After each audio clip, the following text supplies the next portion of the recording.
Webinar's live now.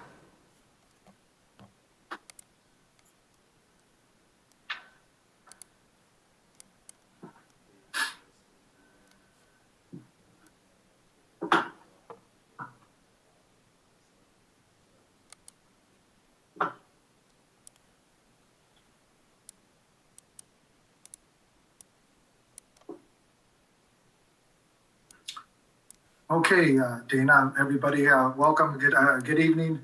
Welcome to the Planning Commission meeting for November 18th. Can we have a roll call, please? Commissioner Blanco, Here. Commissioner Dickerson, Here. Commissioner Hernandez, Here. Commissioner Seifert, Here. Chair Lopez. Here. We have some additional information for the Zoom platform hearing. This is a regular Planning Commission meeting. Comments should have been submitted to the city by 3 p.m. this afternoon. If you wish to comment on an agenda item, please use the raise hand icon on the Zoom platform. Once you are recognized, you will then be unmuted and allowed to comment at the business at hand in the order received. Maximum comment time is 3 minutes or is otherwise directed by the chair. If you are calling in and wish to be acknowledged, please raise your hand by dialing *9 and identify yourself when unmuted. We will look for a motion on the Planning Commission minutes for October 21st. If everyone's had a chance to read that. I move. Second. I second. Been moved by Commissioner Dickerson, second by Commissioner Hernandez. All in favor, I'm sorry, may we please have a roll call? Commissioner Dickerson, Aye. Commissioner Hernandez, Aye. Commissioner Blanco, Aye. Commissioner Seifert, Aye. Chair Lopez. Aye. Next item is the public comment period. Each member of the audience may address the commission on any subject within the commission's business. Each member of the audience in each subject is limited to a discussion of 3 minutes or as otherwise directed by the chair. These are for comments not on the agenda or for non-agendized items. Do we have anyone wishing to make a public comment?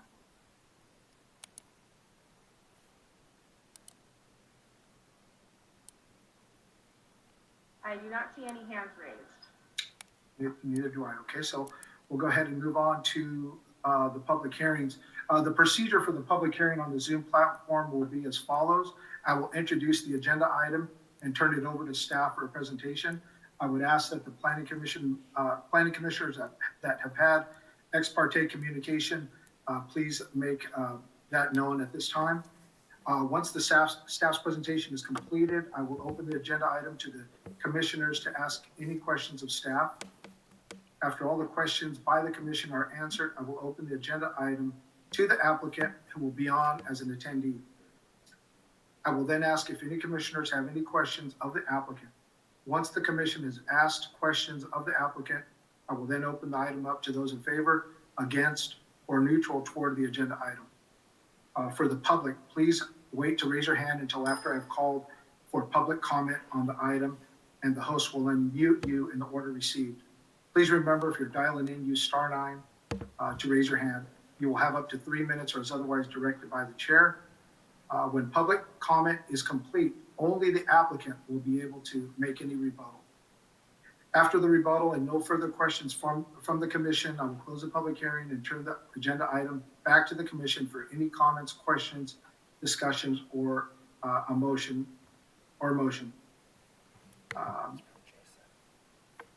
So we'll move on to the first item of the agenda. I will recuse myself from this item. My family has property within 500 feet of the project. And I will go ahead and turn this over to Vice Chair Blanco. Thank you, Chair. Item number 1 is the Ontiveros tentative parcel map at 729 West El Camino Street. May we please get a staff presentation? Thank you, Vice Chair Blanco. My name is Carol Ziesenhenny, and I will be presenting the project for the Ontiveros tentative parcel map at 729 West El Camino Street. This is a request to create 2 residential lots on a 0.3, a third of an acre site in an R2 medium density residential district. So this project is located at the northwest corner of West El Camino Street and North Railroad Avenue. Two single-family homes occupy the site with separate yard spaces and driveways for each home. The project site is in an R2 district, as previously mentioned, and an MDR 12, medium-density residential general plan land use designation. Properties to the north, west, and south are in an R2 medium-density residential district as well, and are primarily composed of multifamily residences, while the properties to the east over here are in an R1 single-family residential district. This is a snip of the proposed tentative parcel map. The property has complete curb, gutter, and sidewalk, and along both frontages. So with this proposed map, parcel A, shown here with the cursor, would have an existing house on its own lot with its own driveway off of El Camino Street. And parcel B would have its own single-family house, existing house with a driveway off of Railroad Avenue. No future development is proposed at this time. Any future development would require, at minimum, a building permit application and will be subject to the architectural and aesthetic standards for medium-density residential dwellings, as stated in the municipal code. So this is a slide showing the areas of the proposed lots or proposed parcels. And so on the left-hand side is the proposed square footage for the properties, and on the right-hand side is the municipal code requirements for R2. So both parcels, as you can see, are deficient from the requirement from the municipal code, both in frontage and in size. So frontage means street frontage, occupying the narrowest width there. However, while both parcels are deficient in area and width, the City Council, through a subdivision map, may create lots smaller than the specified in the R2 requirements, provided that the overall density of the project is consistent with the general plan. So per the medium density residential land use classification, which is MDR 12, the average density is 12 units per acre maximum. Lots of this size, which are 0.13 acres and 0.15 acres respectively, would be developed with 1 unit, could be developed with 1 unit. So each of these newly created lots would contain 1 existing residence, which is consistent with MDR 12 land use designation, or the medium density land use designation provisions of the general plan. Additionally, the width of the proposed parcels are in character with the surrounding neighborhood, where many of these lots are also narrow. At least 17 R2 parcels in the blocks of West El Camino Street on North Benueli Avenue and Railroad Avenue are about 50 feet wide. Some lots on the same block are also deficient in area required for the zone. So the proposed parcels tonight before you are consistent with both the general plan and the surrounding neighborhood. So staff is supportive of this subdivision. One modification that the applicant has requested is just some flexibility with some ADA requirements for updating a curb ramp at the corner of Railroad Avenue and East El Camino Street to meet Americans with Disabilities Act requirements. So staff has agreed to add this provision in condition number 5. At the applicant's option, the requirement for the replacement for ADA can be provided for Public Works with a $5,000 Treasury trust, so they just pay for it upfront. Staff is also supportive of this change. So with that, staff recommends the Planning Commission by resolution recommend that the City Council approve tentative parcel map TR 2019-0004 as amended by the previously stated condition. So staff and the applicant, I believe, are on the line and can answer any questions. Thank you, Carol. Before I forget, is there any ex parte communication that we need to disclose on this item? Okay, doesn't appear to be. So with that, we'll go ahead and turn it over to any questions from Planning Commission.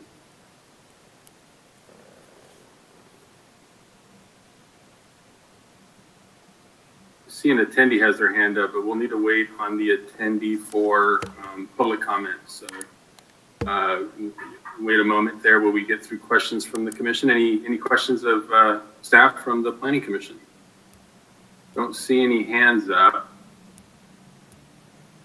No? Okay. I do have a question, Carol. Is the lot line basically on a wall line? Is it essentially where the lot line is being proposed?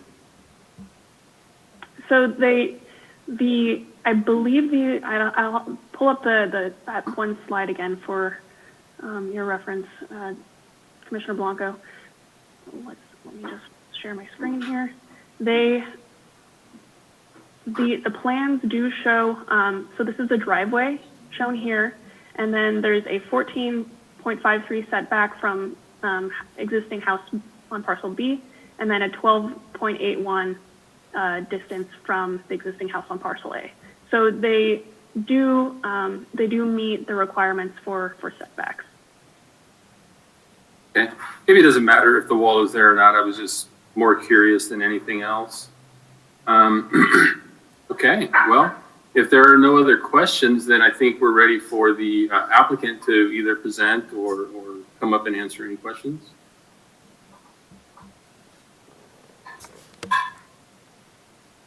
The applicant's here, I take it? I don't know if this is the applicant. I'm going to go ahead and allow them to talk, and they have their hand raised, so maybe. Them, okay. If you're, okay, looks like you're possibly still muted. Yeah, they're still muted, but I did press that they can talk now, so just have to unmute them. So. If you can hear us, please go ahead and unmute yourself.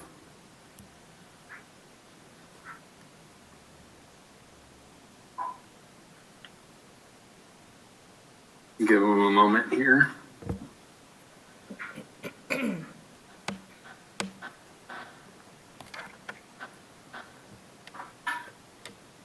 So Dana, you've already unmuted them, right? Yeah, I have, yes. Asked to unmute. That would be me asking you to unmute, right? Yeah, and I did that as well. They might just be having a technical issue on their side. Okay. Well, I would say at this point, then maybe can we turn it over to just any public comment and then come back to the applicant? Yeah, that would work. Okay. So at this point, while we wait for the applicant to hopefully get online, if that is the applicant, then let's go ahead and open it up to any public comment. Anybody wish to make a comment, please raise your hand or dial *9 to make a comment.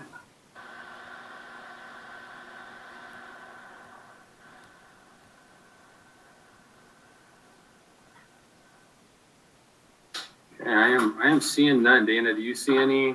Nope, no hands are raised. Okay. Oh, just Well, I don't know if there's anything else we can do for this person that does have their hand raised, assuming that they are the applicant. I sure would like them, give them a chance to speak, but I don't know what else we can do. Hi, this is Heather Whittam, the Assistant City Attorney. Would we maybe want to restate the dial-in instructions and maybe they can try again? Obviously, they've dialed in, they're just having trouble with the muting, but if there's another way for them to get in, I'm not the tech person, so I'm not the person that should be speaking, but I believe they can call in or they can come in on the computer. Do we want to maybe remind them of the various ways to get in? Sure.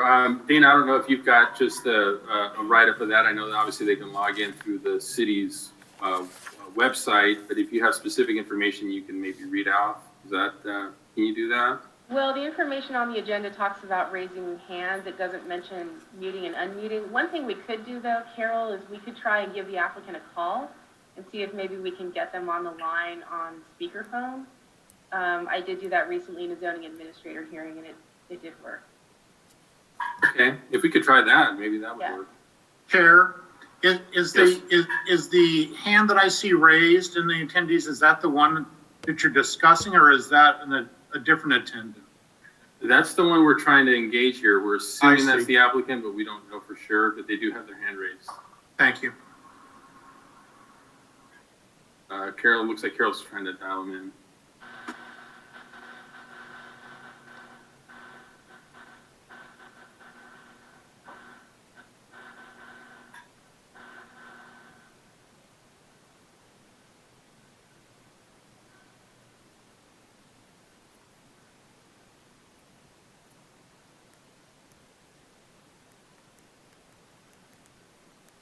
So, Chair, sure. Let me see if I can get you on the line here. I'm on my headset here, but this is the applicant on the line, so I'm going to just go ahead and put you on mute, on speaker. Can you hear me, Tom? This is Tom Martinez. Can you hear me? Oh, hi, Tom. Yeah, I can hear you. Can the commissioners hear me? It sounds like they can hear you, yes. Go ahead, Tom. This is Tom Martinez, the architect. I apologize for the difficulty with my phone. This is fairly new technology. I just wanted to say that we agree with all of the conditions as stated. I do need to, and my client was unable to attend, but we did want to thank David Baez and Carol for their diligence. There were some issues that we had with the verbiage of some of the conditions, and we were able to work that out earlier today. So we sincerely appreciate everything that they did to make that happen today. We're agreeable to all of the conditions. Available if there are any questions. Great, thank you, Tom. To address Commissioner Blanco's question, everything is developed on the site. The property line is established following an existing fence line between the two properties, or between the two houses. Okay, great. Thank you. Thank you, Tom. With that, are there any questions of Tom or the applicant? Sorry, I'm having trouble connecting the Zoom link to Tom. So, Esau, if you'd like, I could communicate to the applicant. Yeah, let's see if there are any questions and then see how we can relay those to Tom, I guess. Are there any questions for the applicant from the commission? Okay, I'm seeing no questions. So with that, I'll go ahead and turn it back over to the commission for any discussion and entertain a motion. This is Tim Seifert. I don't see a lot of discussion happening. It seems pretty cut and dry to me. There's two houses on there. They fit on the lots. It fits the zoning. I would make a motion to approve the tentative parcel map TR 2019-004. Tim, hold on. I did have a question before the motion. My apologies. That's okay. Go ahead, Commissioner Dickerson. So I see on the parcel map, parcels 2, 3, and then ones that are also mentioned. I guess this would be to the north. Looks like to the north. So things those are listed as R1. Is that correct? As well as to the, it looks like all the adjoining pieces are R1. Is that what I'm seeing? Because I thought this was all R2.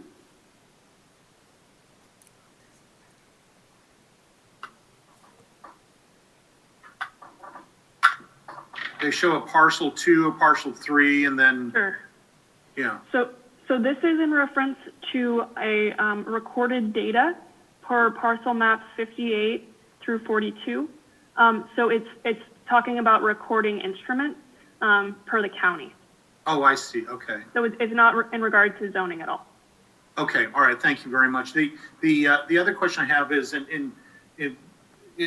Commissioner Seifert said, it does seem pretty straightforward. The houses are there and whatnot. But I just want to make sure by splitting these two, basically we're going to be doubling the potential capacity, aren't we? Because as one lot, would they be able to put granny units and that sort of thing on as one lot? But now with two lots, you basically put twice as many of these, new dwelling units.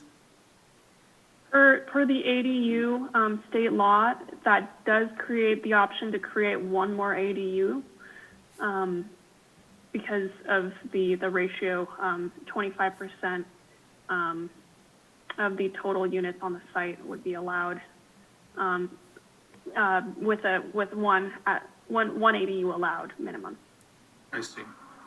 Okay, so it would go from one ADU to two ADUs. Okay, thank you very much. Okay, thank you. Any other questions or motions at this point? I guess Commissioner Seifer, I know you had started a motion, but you want to follow up with that? I believe I made a motion, Chair. I Yeah. think I made a Okay. motion. Okay, And motion's on the table. And I second the motion. Seconded by Commissioner Hernandez. Chair All Blanco, those, yes, sorry, this is Dana Edie. I just wanted to clarify that your commission is making a recommendation to the city council on this, so the motion should include the recommendation. that's a great point. Thank you. You're welcome. Okay, so I guess I need to try this again then. I would make a motion that we recommend to the city council the approval of the tentative parcel map, TR 2019-004. Motion made by Commissioner Seifert, Second. seconded by Commissioner Hernandez. May we get a roll call, please? Commissioner, yes. I'm sorry. Commissioner Seifert, Aye. Commissioner Hernandez, Aye. Commissioner Commissioner Dickerson, I'm sorry, Aye. and Chair Blanco. Aye. Thank you very much. Motion passes. And at this point, I think Commissioner Tom Lopez can rejoin us. If you're on, Mr. Lopez, in the background, we are ready for you to rejoin. There he is, I think. Thank you, Vice Chair Blanco. I'll go ahead and move on to the next item. I would like to say that I did have ex parte communication with one of the members of this development group. So for this second item, it's a continued item for the Kia permit amendment at 2175 South Bradley Road. Are there any other commissioners that have had any ex parte communication? I also had a short telephone call today with the representative from the. I also had a message from the representative. I did as well, Chair. I had I have- an email from Mr. Jacob Weintraub. Yeah, and I had an email as well, but I did not respond. Thank you, commissioners. We'll go ahead and turn it over to staff for staff report.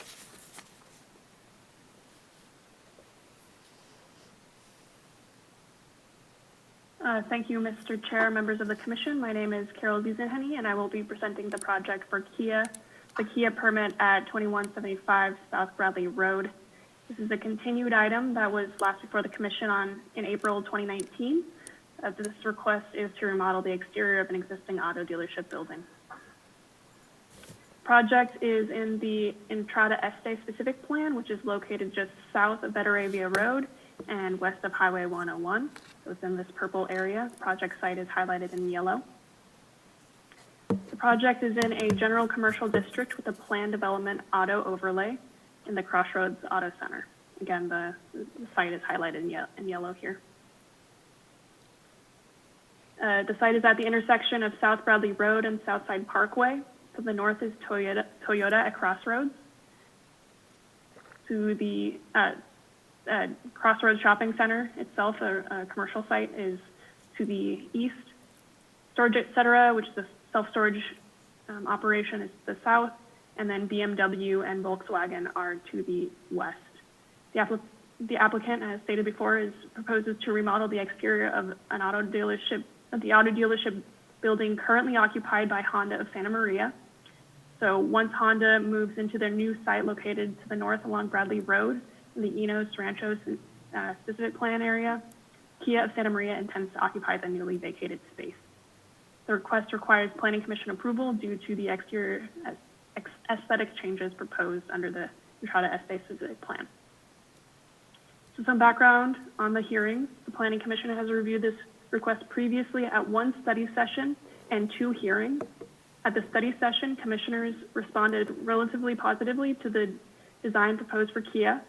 Feedback was given to the applicant to incorporate additional architectural changes to further blend the existing splash and dash car wash portion of the building with the proposed architectural style of Kia. On March 20th, 2019, the proposed project was presented to the Planning Commission with minor revisions to paint colors to better blend the car wash to the dealership color palette. Commissioners were concerned that the proposed roof lines of the portion of the Kia building did not blend with the terracotta style tower element above the splash and dash car wash on the southern side of the building. The item was continued to April 3rd to allow the applicant time to propose further modifications to the building. And so at that hearing, the applicant requested a continuance to allow further time to identify alternative designs, and the commission continued the item off calendar. Since that time, the applicant has submitted updated drawings, which we will be presenting to your commission tonight. This is the proposed site plan, as can be seen here in yellow. 3 changes are proposed to the site plan. 2 are exterior and the other is interior. A canopy over the main entrance will be removed. A canopy over the splash and dash office and car wash entrance is proposed to be added. And the service lounge and brand wall of the interior will be remodeled to reflect Kia's marketing image. There will be no changes to the use, footprint of the building, site design, or landscaping. This is purely a tenant improvement. So here's some background on the Entrada Este specific plan. The Entrada Este specific plan has special guidelines for commercial industrial uses in the specific plan area south of Betaravia Road, which includes early California mission style architecture, blended terracotta roof colors and architectural themed towers, wood and plaster trellises for shaded walkway canopies, off-white colors from Mission White, and contrasting like earth tone colors in green, tan, and rust, with some glazed tile detailing for ornamentation. Also, plaster cornice details are specified for at-roof parapets. In 2002, when Honda and Volkswagen, the original buildings, were proposed to develop their building, a specific plan amendment was approved by the City Council, which allowed the Planning Commission to review other design styles for auto dealerships on a case-by-case basis if the proposed designs were complementary to the early mission style and provided a transition from Crossroads to the offices to the west. And so this was intended to provide some flexibility to allow auto dealerships to work with their corporate image. So here is some examples of architecture that was discussed previously in that language. This slide includes photos to the west in the previously mentioned CPO zone. This is a building off of Lakeside Parkway, and there's a star kind of indicating where these photos were taken. On the right-hand side is the Crossroads Shopping Center at the northeast corner of Southside Parkway and Bradley Road. This is kind of the main entrance at that traffic circle there. So on the left-hand side, the CPO building is a little bit more modern, and on the right-hand side, you can clearly see the early California mission style mentioned in the last slide. So the intent of the specific plan language is that alternative designs are complementary to the architecture of the specific plan and provide a transition between the 2 styles. Here's another photo of the BMW dealership that I'd mentioned previously that was permitted around the same time as the Honda building. Clearly the style is different from the early California mission style, with flat roof lines and things of that nature. So this is in keeping with the special design guidelines, and is a good example of what can be done. So this is a view of the east elevation as seen from Bradley Road of the project site. So this is the existing Honda and Splash and Dash car wash. Shown here are the existing parapets on the roof line. Top left is Splash and Dash car wash, which is a separate business and features that tower element I discussed previously. That's very indicative of the early California mission architecture. The proposed changes are outlined by the dotted lines and are primarily to the roof line of the condo building, and here shown is the metal awning that's proposed to be removed. Not shown here is the metal awning that's proposed on Splash and Dash. This slide shows the redesigned Kia facade down below, and then on top is the existing elevations to provide a contrast and show the changes. Again, most of the changes are shown here to the roof line. These parapets are proposed to be removed with those cornices, and the awning is proposed to be removed. Shown over here is a proposed blue metal canopy, which is it's intended to kind of provide a transition into the Kia brand. So proposed here are, the building is proposed to be painted charcoal slate color. Gray and white walls will be accented by red signage, which will be in keeping with the Kia brand, and white metal panels are proposed at the top of the roof line to create that straight silhouette. At the direction of your commission, at the previous hearing, the applicant did consider several parapet and roof design modifications to the tower feature of the car wash. Some of the potential designs included demolishing that pitch roof and instead installing a flat roof with a parapet, retaining the pitched roof and installing a parapet around the perimeter to kind of hide that pitched roof, or replacing the tiles with a standing seam metal roof. The applicant states that the two tile roof tower elements are structurally part of the original building and would be costly to remove or alter. The applicant is instead proposing to replace the fabric awning at the southeast corner, which is approximately over here. It's not shown on this slide, fortunately. And replacing that with a metal canopy that matches the canopies with the rest of the building and along Kia. The canopy will continue those straight lines. So here's a view of the existing conditions along the southern elevation of the building, looking at Splash and Dash from the South Side Drive. The change since the last time this item was before your commission is that the applicant has proposed a new blue metal canopy right here, which stretches around and is in front of the car wash office entrance here. The only other changes of note are the new off-white paint and blue lighting fixtures and repainted blue cornices shown here. And with that, staff recommends that the Planning Commission by motion approve permit amendment A 2018-0025. Staff is available for questions, and the applicant is also present tonight to answer any questions as well. Thank you, Carol.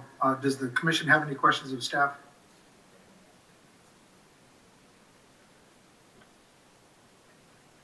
I see no hands up. Carol, I had a question. Looking at that blue metal canopy, are those posts, columns, are they that thin, so to speak? It looked like very spindly on that elevation. I just don't see how that ties in with the rest of the look that's being trying to transition from the car wash existing architecture to the new Kia. And then I didn't understand the tile roof not being able to go to standing seam because it was structural. I didn't understand that portion of your presentation. I'll defer that to the applicant, but in essence, what I understand of the applicant's reasoning behind not replacing the roof is that the roof has about 30 to 50 year lifespan, and it's only got about 15 years on it so far. So the applicant can correct me if I'm wrong, but that was their reasoning behind not wanting to replace the roof. It's just not cost effective. Okay, all right, thank you, Carl. Any other questions from the commission for staff? If not, maybe please hear from the applicant.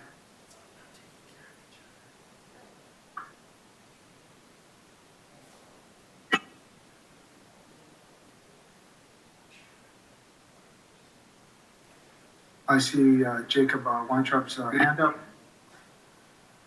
we'll go ahead and unmute him and let him have the floor. Carol, we can, or? So I guess- have unmuted him, so he should be able to speak now. Okay. Jacob, go Good ahead. evening. Good evening. Can you hear me? Yes, you're on. All right. Good evening to the commission and staff. I want to thank you first off for taking the time to review this project again. We're really excited to bring a new manufacturer to the city of Santa Maria. With the beautiful new Toyota and Honda buildings close to coming online, there's a lot of momentum to get Kia up and running as quickly as possible once Honda relocates. So thank you to Carol for the excellent presentation. I want to especially thank her for the research and the history she provided in her staff report. It's really interesting to hear about how the existing auto area was developed and how the city's auto industry continues to grow and provide support to the city in the form of taxes, employment, community service, just to list a few. I really enjoy working with Carol. She understands the importance of developing projects that not only look fantastic and serve the community, the needs of our community, but she also understands that the projects need to be feasible to build as a business in the business sense of things. So we watched and rewatched the March 20th hearing in order to really understand and consider all the discussion that we had. And we really looked at a lot of different ways to create more seamless architecture between Kia and Splash and Dash. And as you've heard from me and Carol before, and the other owners of Splash and Dash, that the improvement costs, that Splash and Dash is while it's connected, it is a separate business with separate ownership. The improvement costs that Kia is taking on are not shared with Splash and Dash, and any costs that Splash and Dash incur will not be covered by Kia. So their business structures are very different, and Splash and Dash really can't afford costly improvements, and therefore many of the options that we looked at with Carol just didn't make business sense. Most notably the roof. So as Carol mentioned, the roof is 15 years old, and the roof, that tile roof should last 30 to 40 years. So we were really looking at that. It's difficult to justify a roof replacement that's only realized half of its life cycle costs. It just seems like a waste of money.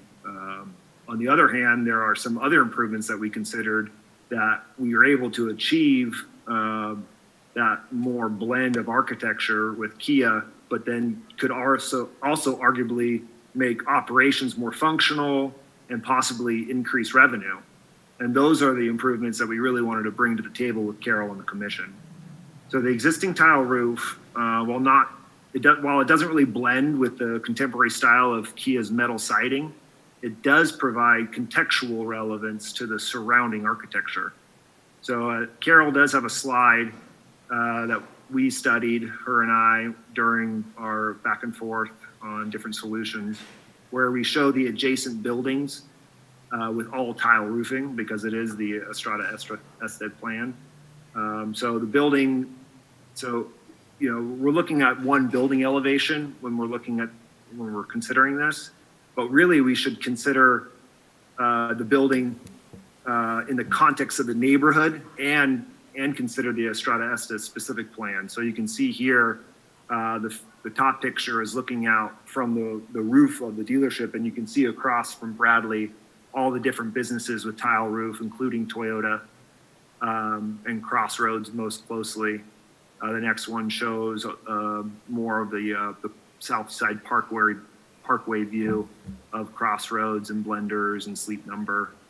And then the next slide will show a more kind of a pedestrian view of a ground level view of what you see on ground level. So although, in elevation 2D, the tile roof might not look like it blends in well with the Kia architecture, we really feel like the tile roof does allow it to communicate contextually to the buildings around it. So, but really tonight's conversation, we feel like it should be focused around the Kia improvements. That's what we're really excited about. Splash and Dash doesn't really want to be Kia's car wash. We feel like it works the way it is. we all agree Kia's improvements look great, and we are excited to bring a new car brand to Santa Maria. We're happy with the solution that we really worked diligently with Carol and staff to bring a solution that she's satisfied with and staff is satisfied with, and we just hope that the commission agrees that the project should be approved as recommended. So I'm here to answer any questions, and yeah, thank you. Thank you, Jacob. Does the commission have any questions for the applicant?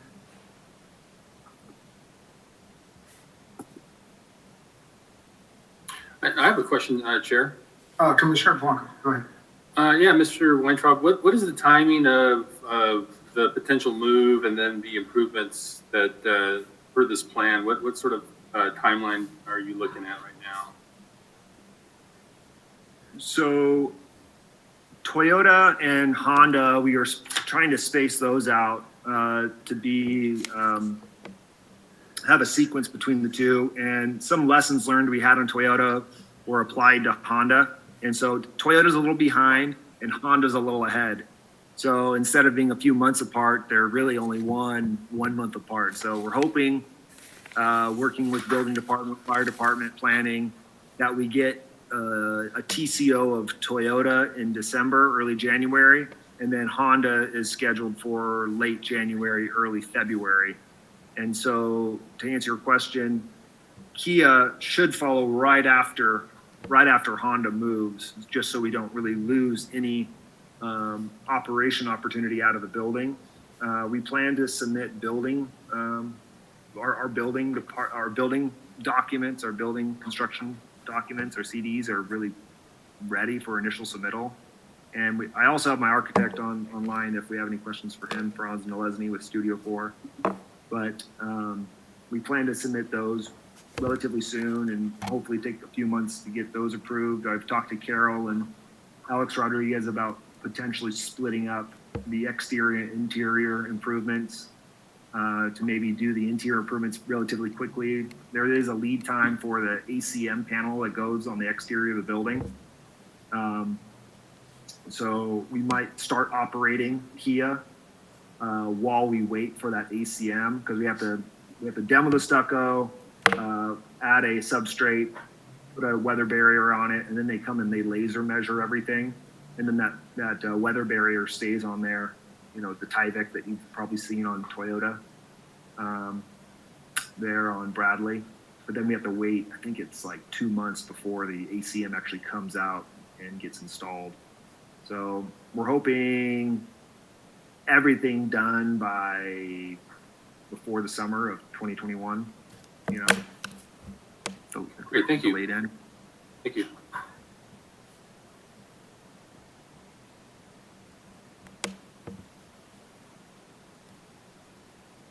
Chair, I think you're muted.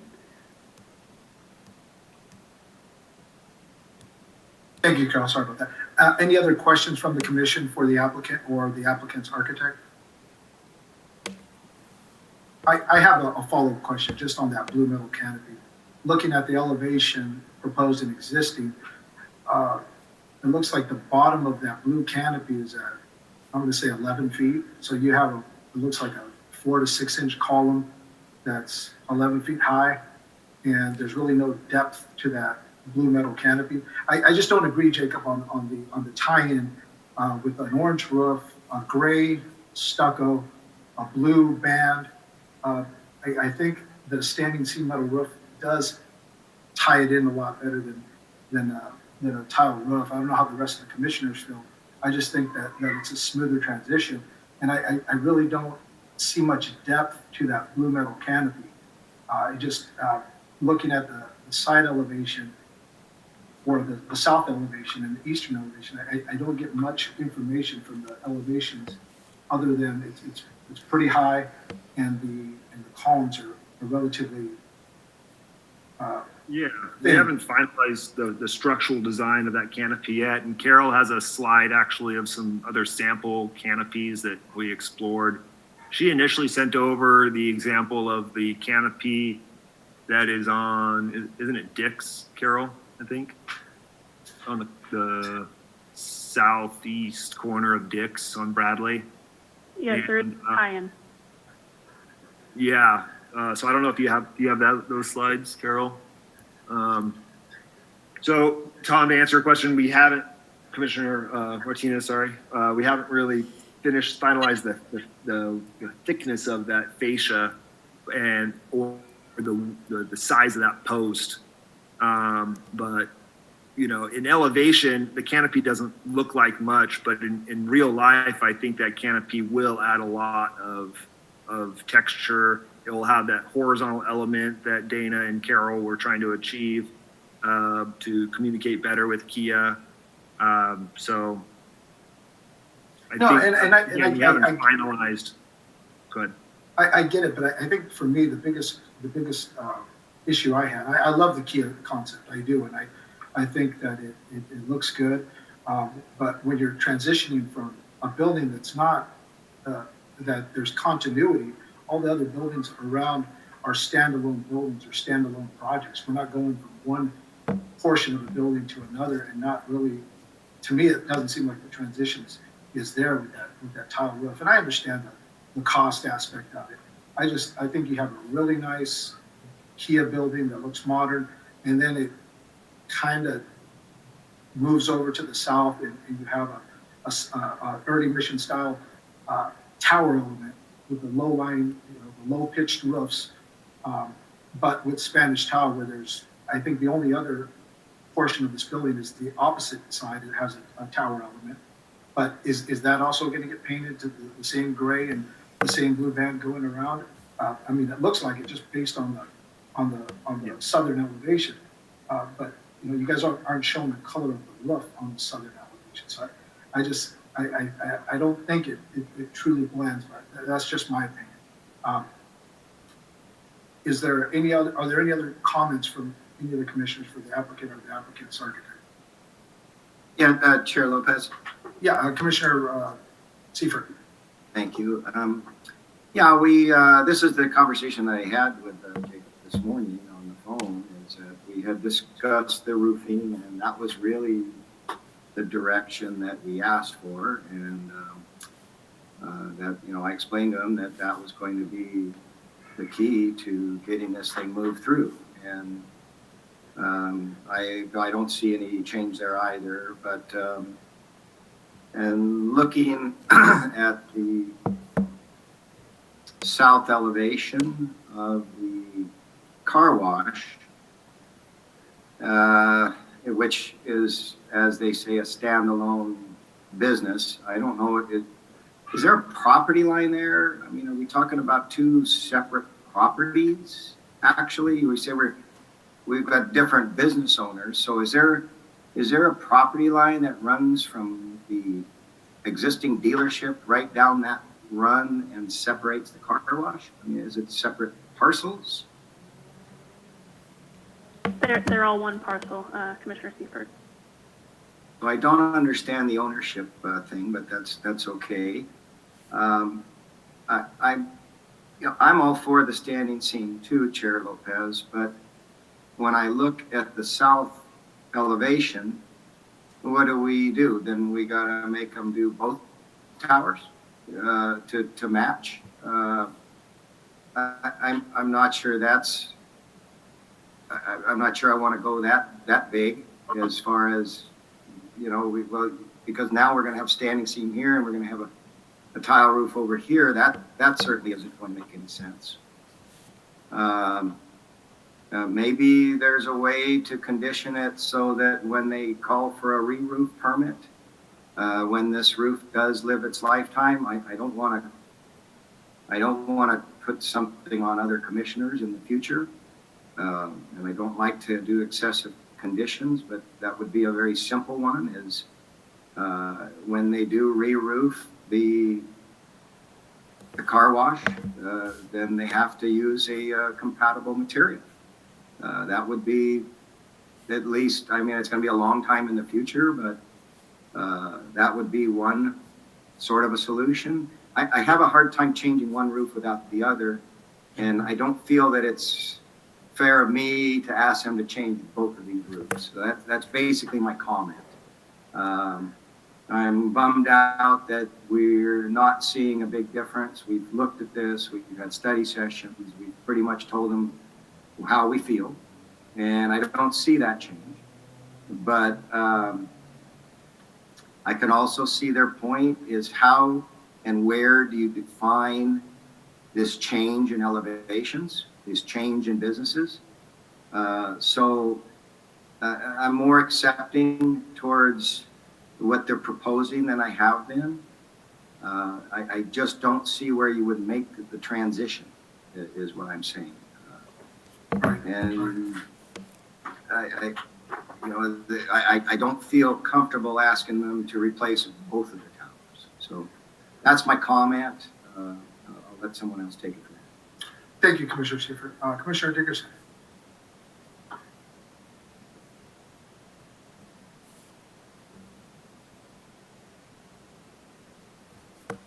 You're muted, Commissioner Dickerson.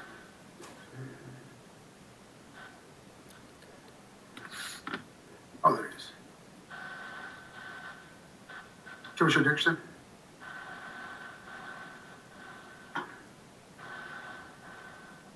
There we go. I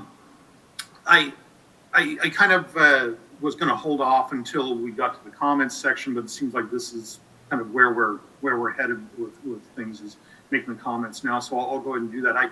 I understand the applicant making the argument that they are two separate businesses.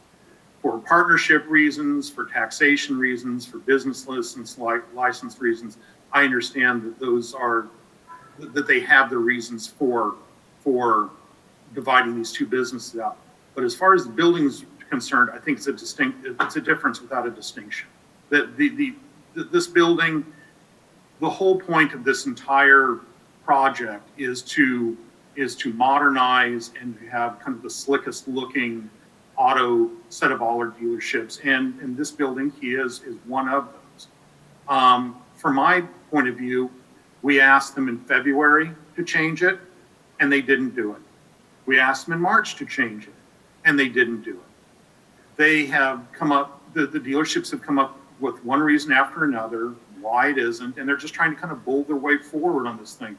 And now they've come up with what I consider to be an abomination. I mean, honestly, you have got a mixture, because they tried to appease us with putting a mixture, some sort of modern design, an extension of the Kia onto the facade of Splash and Dash. You now have not just Splash and Dash by itself being an oddity, but you have this weird modern, this mixture of modern that's capped off by these two tile roofs. It's just wrong. I mean, plain and simply, it is just wrong. And this is a huge project. Now, whether this individual entity, which has commonality of ownership with the Kia entity and the other businesses, whether this individual entity, pencils to whether the roof is too expensive or not, the overall project is monumentally large. It's enormously expensive, and the roofs are not really, should not be that big of a concern. But they're being the cost now is being brought. Frankly, I like everything that, per what the chair had said, I like everything that Kia and Commissioner Seifert said. I like everything that Kia is doing. I think it's a slick-looking building. I appreciate what they've done by removing those upper areas. It is a good-looking design. And I just wish the applicants would see that removal of that roof and then adding these adult things would continue to create that enhancement rather than stifle it. And I think it does stifle it. And I feel perfectly fine in saying, well, the roofs either go, or we either don't approve this, or we table it again for another session where we can discuss the roofs again. But we've seen this 2 other times. We've made it perfectly clear what we want. I don't think we need another meeting for this. I honestly, I just think that we should approve it, but with a condition that those two roofs, that the tiles be removed. And that's just par for the course for this very, very large project that is out there. So that's my opinion on the matter, and thank you.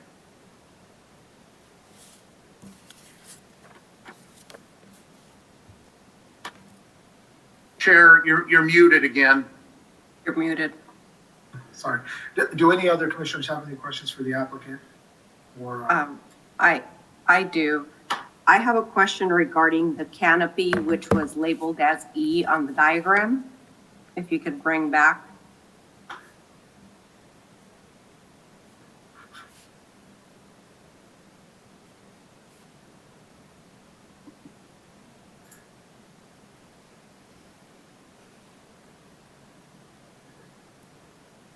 is that for Carol? Yes. Okay, sorry.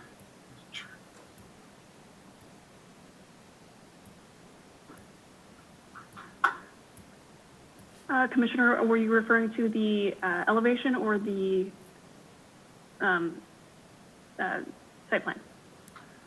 The one that had the canopies labeled E. The one that's going to be removed. Of the existing.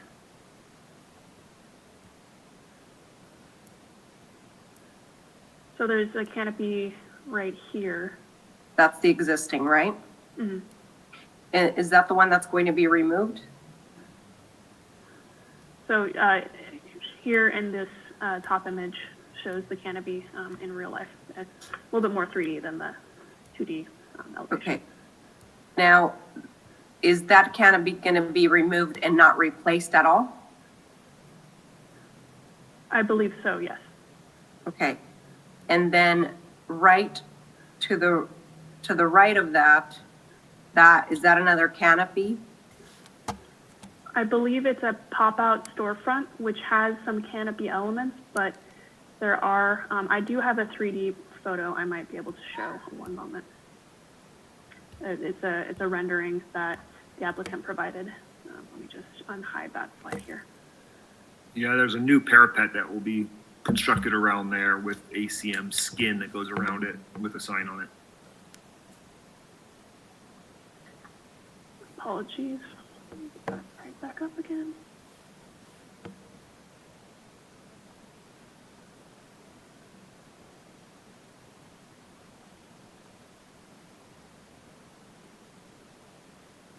There you go.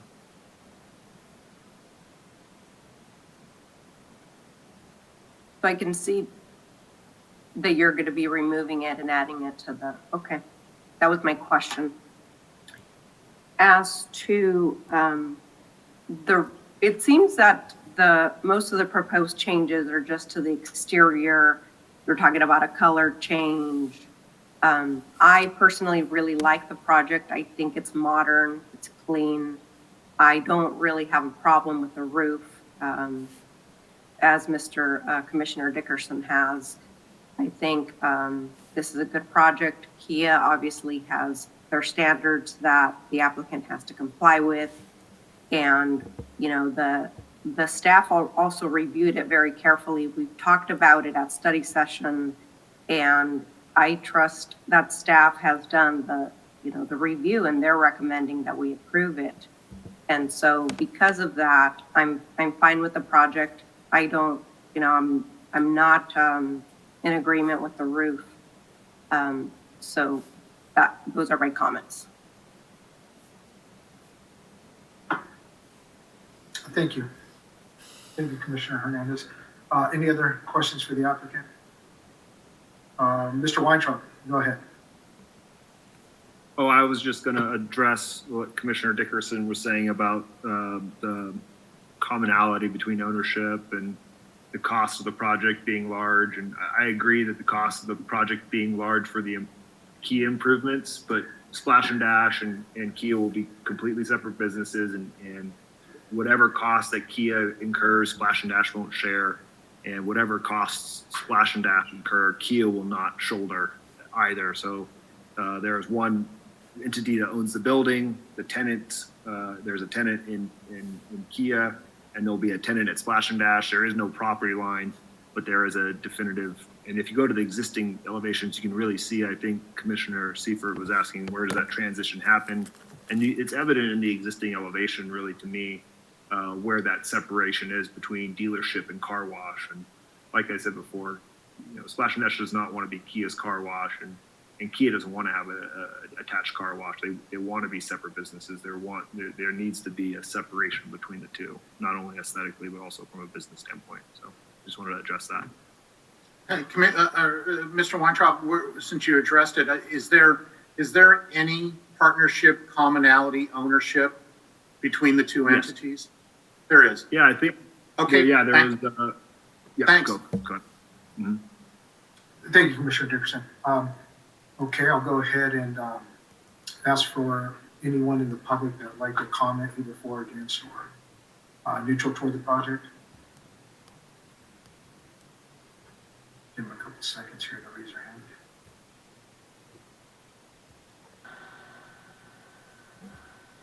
hand. Seeing none, I'll go ahead and close the public portion. I don't know if you have any other additional items you'd like to bring up, Mr. Weintraub, or anybody from the development team? Because if not, I can go ahead and close the public comment period and bring it back to the commission. Anything else to add, Mr. Weintraub? No, thank you for your time. Okay, thank you. Okay, I'll go ahead and close the public comment period and bring it back to the commission for discussion, motion, deliberations. Bring it back. Chair Lopez, I'd like to make a comment. Go ahead, Commissioner Blanco. Thank you. So, I do agree with the aesthetic concerns that Commissioner Dickerson and Chair Lopez brought up. However, I do think that also Commissioner Seifert, had a good thought, and I think it'd be worth at least exploring the possibility of conditioning this project or the owner to, at the time that they do need to reconstruct that roof, that tile roof, that they do modernize it. Then I think that seems like a reasonable compromise to me. Looking around the other buildings nearby, it seems like there is, how do you establish a good transition? Do you do it within the building footprint, or do you do it at the edge, which this kind of has it at the very edge? So it seems like this situation is stuck a little bit between a rock and a hard place in terms of two business entities. That's understandable.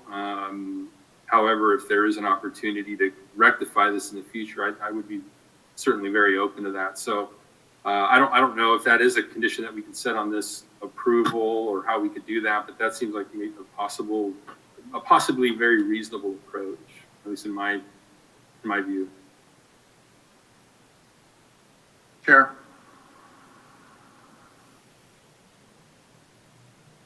Go ahead, Commissioner Dickerson. I think that maybe we can split the difference here. I would suggest that they have to remove the front-facing tile roof now, and that we condition on replacement of the back roof at that time that they're allowed to do it. Frankly, the facing is the thing that everybody is going to be looking at. That's the thing that makes the most sense to see conform with the rest of Kia. The side of the building isn't attached really. I mean, aesthetically is not attached to the frontage of the building in any way, so I really think that we probably could split the difference that way to address what Commissioner Seifert was indicating, that that the side of the building, where do we stop? Well, we could condition it, and then 15, 20 years down the road when they go to redo it at that time. But if we don't have it the frontage tower removed, then we're going to be living with that for 15 or 20 years. And so this is I look at this as a very substantive thing that really should be changed. It just aesthetically, there is there has not been a study session that we've had where all of us said, oh, that's just not right. And so to sit here at this final stage and not try to get that changed, I just think it would just be a real shame for this commission to not, we can approve the project with that condition.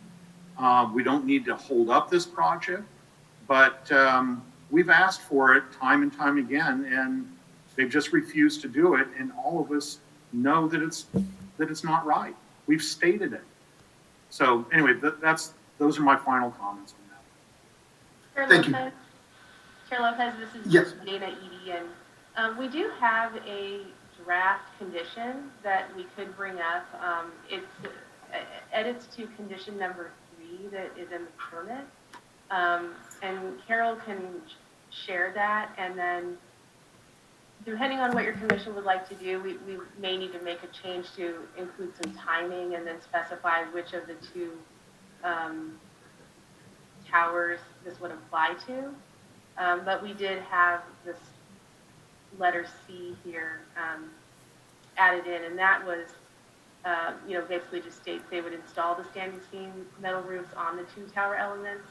But then we would edit that to state that the tower element that's closest to Bradley Road, it would apply to, that's the roof that would be, include the standing seam metal roof, and then the other tower would have that occur at the time when a re-roof occurs in the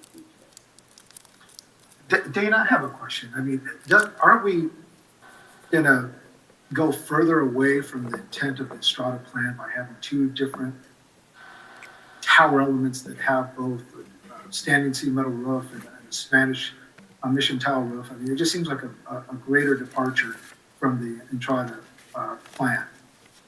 Well, so there are a couple of things. So there is that, the BMW building that Carol showed in her presentation is in the Entrada Estes specific plan area, and that, I believe, does have a standing seam metal roof. The other, so that is within that specific plan area.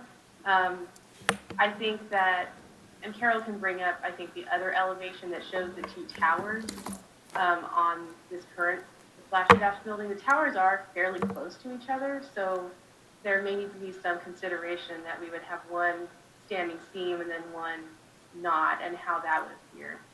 Right, and that's, I don't mean it within the context of the area. I'm just talking, one tower is gonna have a standing seam metal roof, and the other one's gonna have admission style elements. I think that's, and then a third portion has just a parapet with a modern look. So that's probably the greatest departure from that Entrada Estate plan than to just keep the 2 mission style roofs. And then my last comment is going to be this. Maybe Jacob could chime in on this. How often are dealers required to rebrand themselves? So are we going to look at another completely different refacade in 8 years, 9 years? Is he on? Chairman Lopez, that's really hard to tell. I mean, I just read an article the other day that Kia's trying to rebrand themselves. But there's no guarantees, and I'm not sure. But typically they have sympathy to or exceptions to people who have just laid out money to make improvements to a building, so they don't have to spend a bunch of money again to rebrand something that they just constructed. So. But it is very cyclical. I mean, there are maybe a 10-year period. Yeah, I mean, the Toyota building is pretty out of date.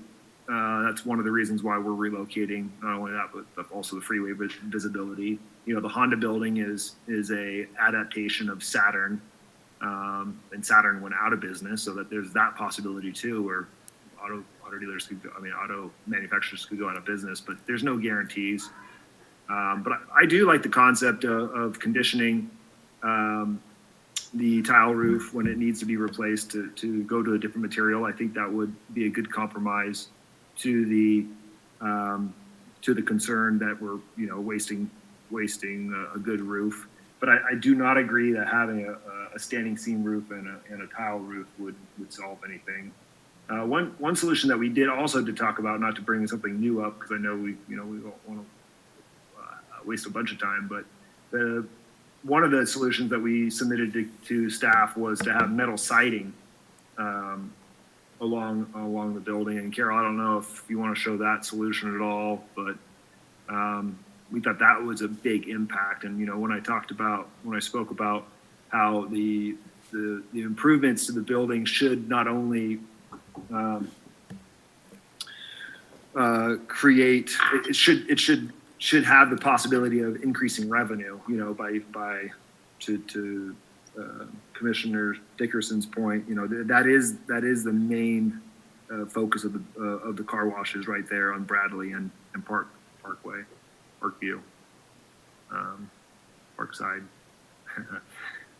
Okay, well, let's, I know we're going a little long on this item. Let's bring it back to the commission, see what if there's any motions on the table. And we'll go with what the information that's in front of us is and go from there. But thank you for that, answering my question. Appreciate it. Sure. My point was that we did look at a lot. We didn't just sit by and do nothing. We went through a lot of effort with staff to go through a lot of different options. We costed out a lot of different options. And so we just didn't ignore the commission. So I just want to say that. Thank you. Okay. Thank you, Jerry. I'll bring it back to the commission for discussion or entertaining the motion. Here, I can't find my raised hand. Oh, I see Commissioner Dickerson beat you to it. No, that's all right. That's all right. Tim, go ahead. I just wanted to say that, Robert, your idea of the hybrid roof, I don't think it's possible. The standing seam is a specialized roof. The tile is a specialized roof.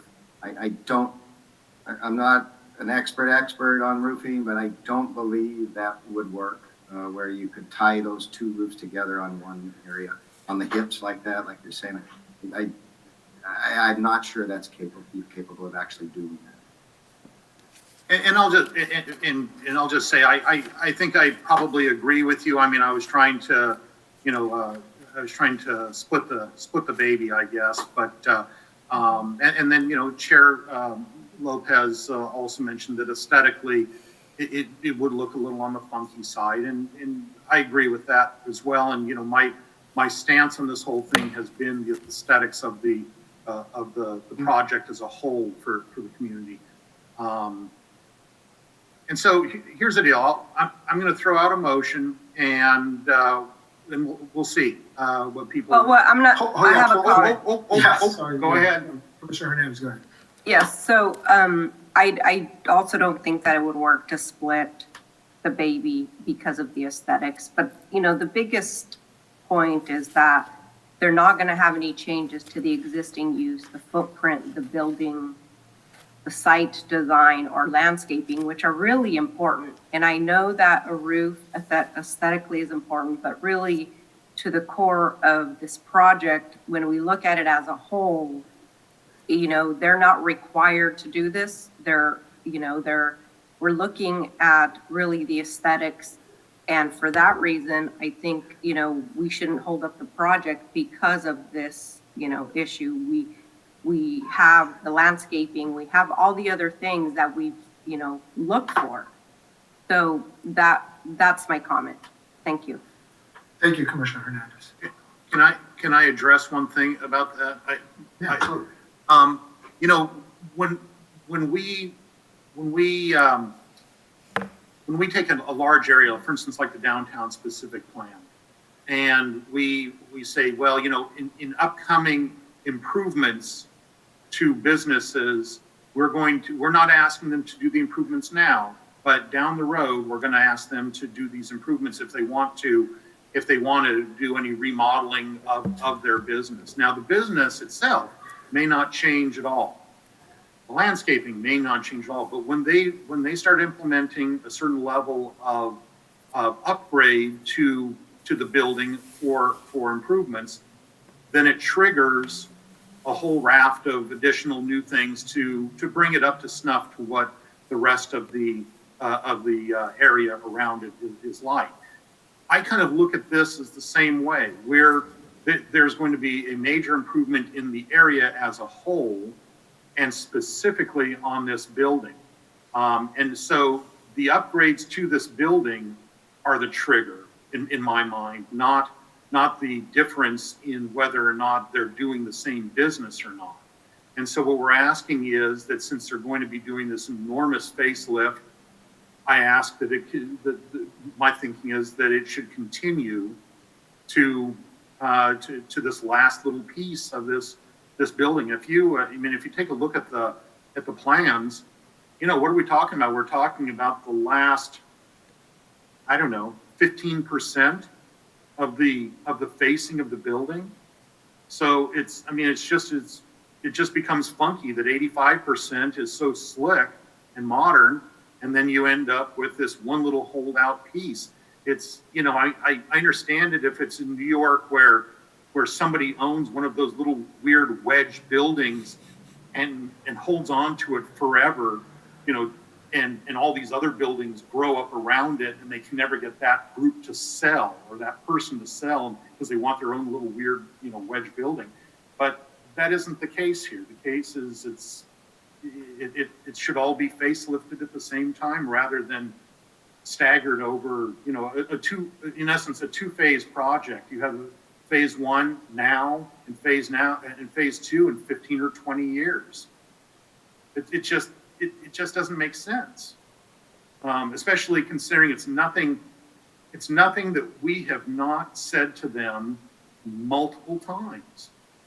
So anyway, I'm sorry, that was my comment.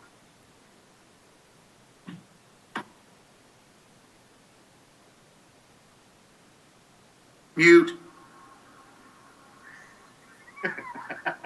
I've been trying to use that mute too much. Don't you wish that I had the mute on that entire time? Yeah. No. All right. So I'll go ahead and bring it back to the commission. And if there are any other comments or discussion or entertain a motion. So did we ask the applicant? So we asked the applicant if they would do the roof, and their response was no, correct? I think that's what it was. So they're not accepting that condition that Commissioner Dickerson wants to impose. Jacob, are you still on? Yes, I'm here. So yeah, we do not want to redo the roof at this time. It just doesn't make business sense to us. We are open to other improvements of Splash and Dash that we have worked on with the staff. And we are also open to Commissioner Seifert's suggestion that when we do go to re-roof the existing roof, that we can use a standing seam material.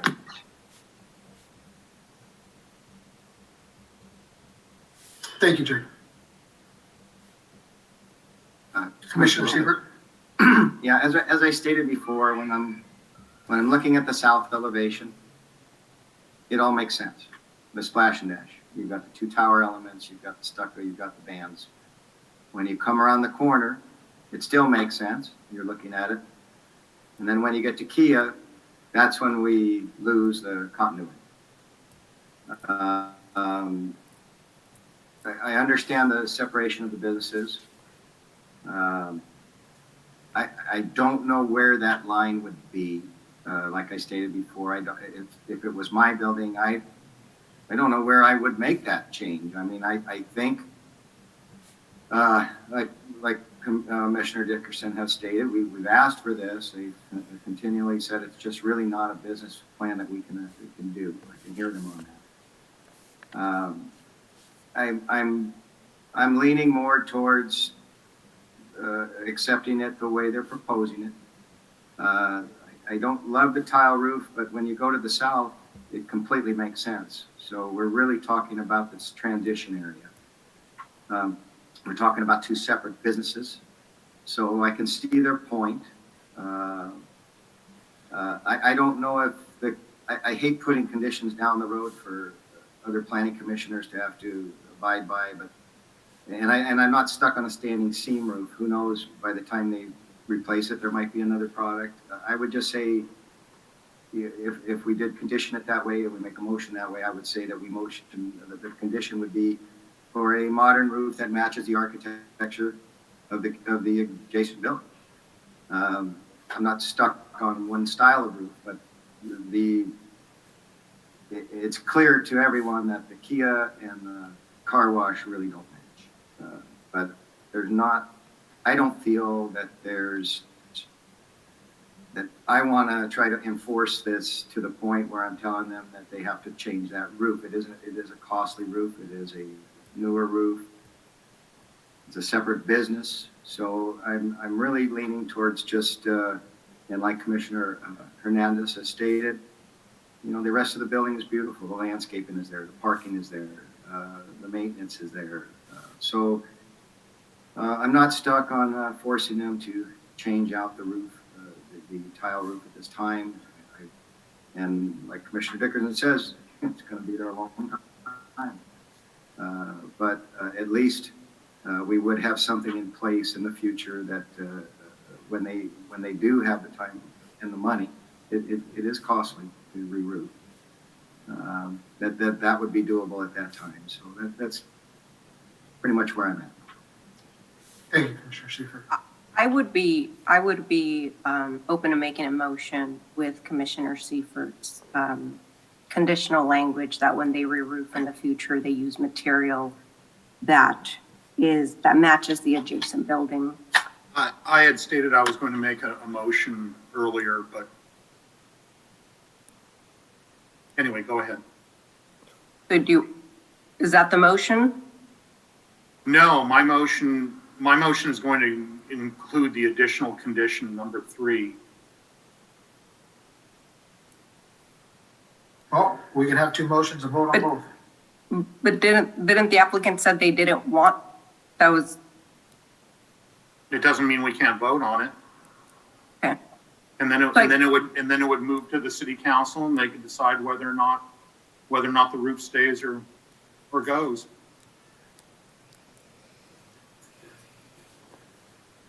Well, I guess you can make your motion and then if it doesn't get enough. Yeah, if it doesn't fly, it doesn't fly. And that was what I was saying, so. And then I can make the conditional language motion, so. Okay. How, All right, whatever,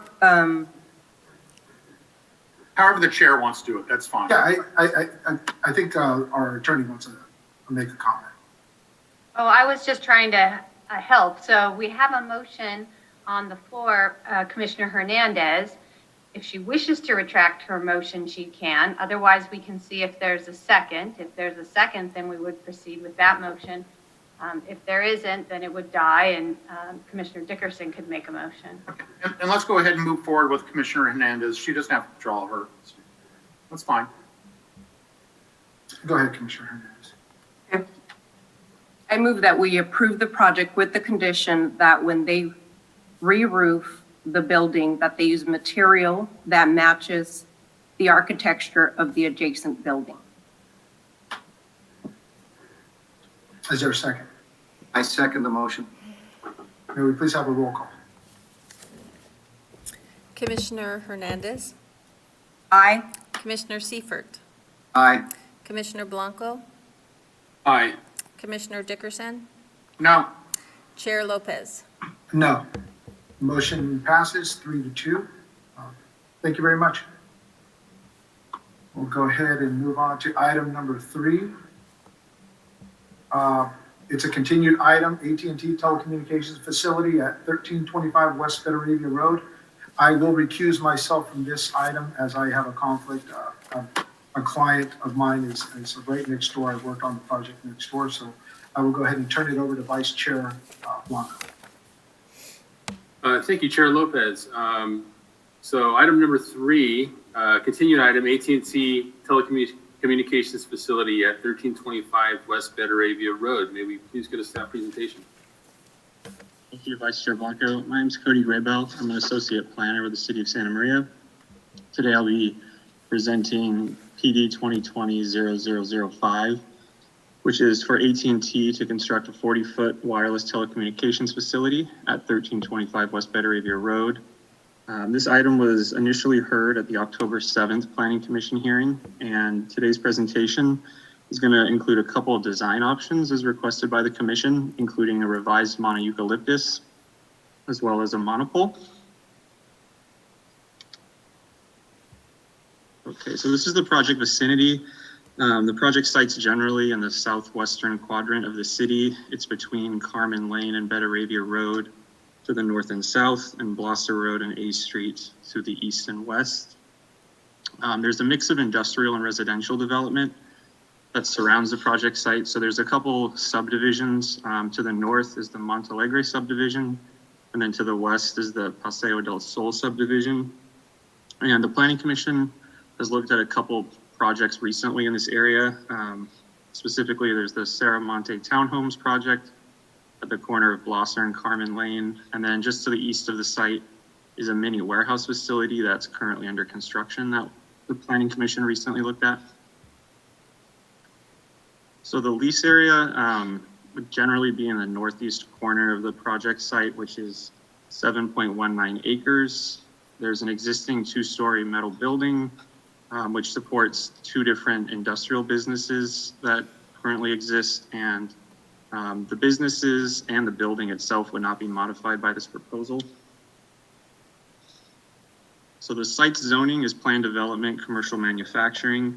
It's immediately surrounded by some industrial zoning, and then we have a mix of residential zoning, open space, and commercial zoning that's next to the site.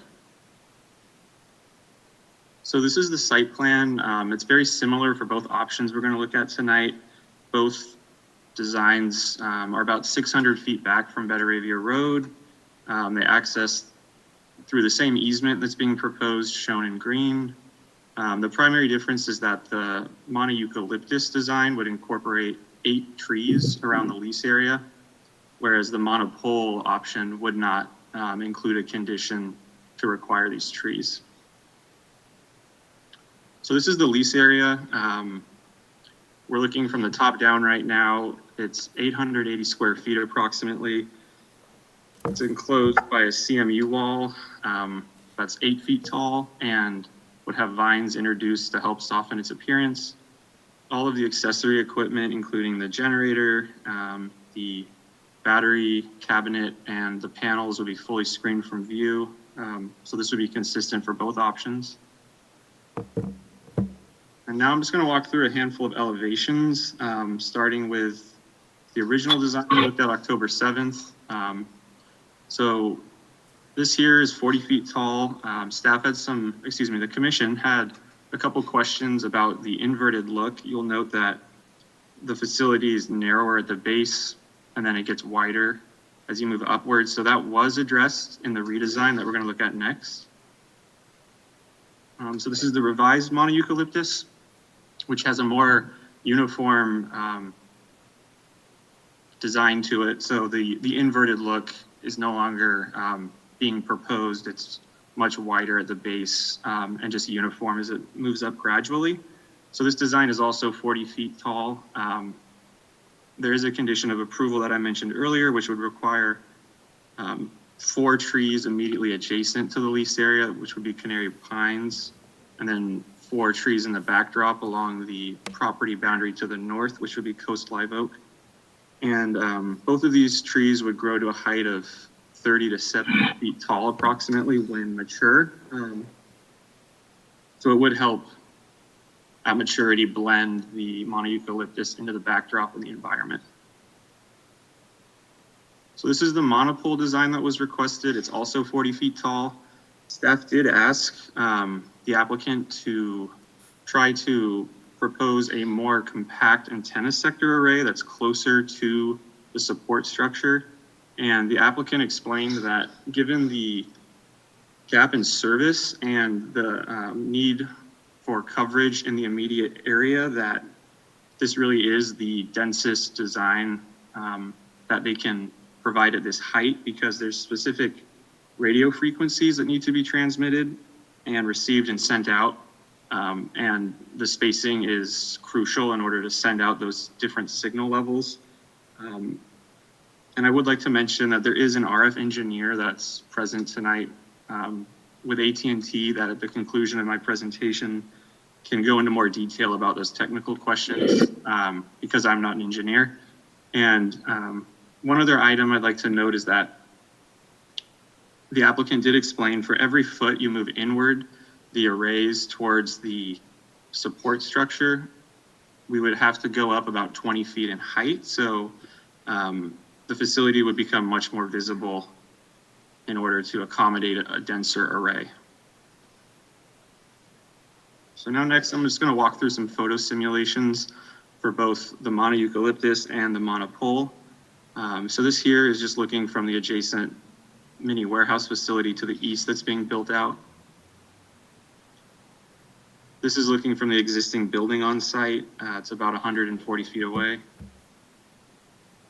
This would just be from the parking lot. And then this would be looking back from the Montalegre subdivision that's just to the north of the project site at the corner of Malera Way and Via Rosa. It's about 300 feet away. And the nearest home, if you just, oh, oops, let's see. Sorry about that. The nearest home, if you drew a line straight across, would be about 185 feet away. So this would probably be the most visible elevation that we would be seeing from the adjacent subdivision. Okay, so now I'm just gonna run through some photo sims of the monopole.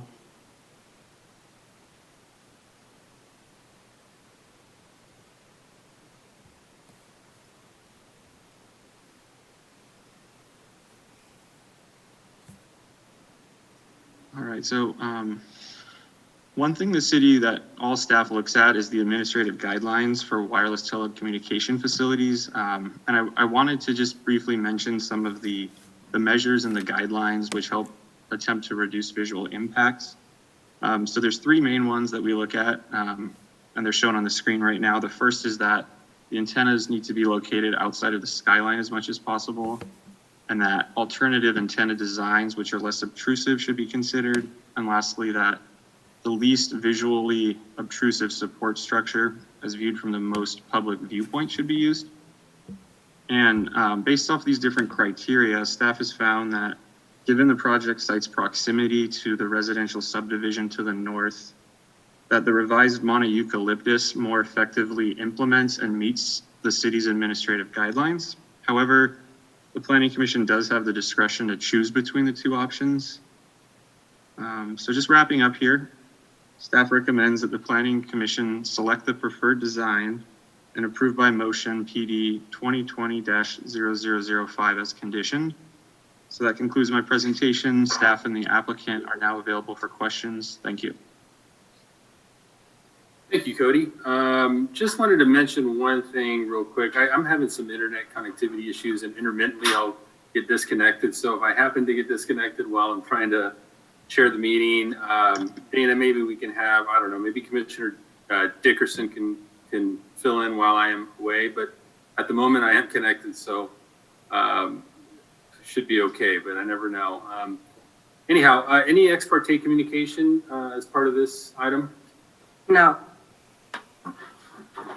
Okay, all right, seeing none, then let's, any questions of staff by the commission?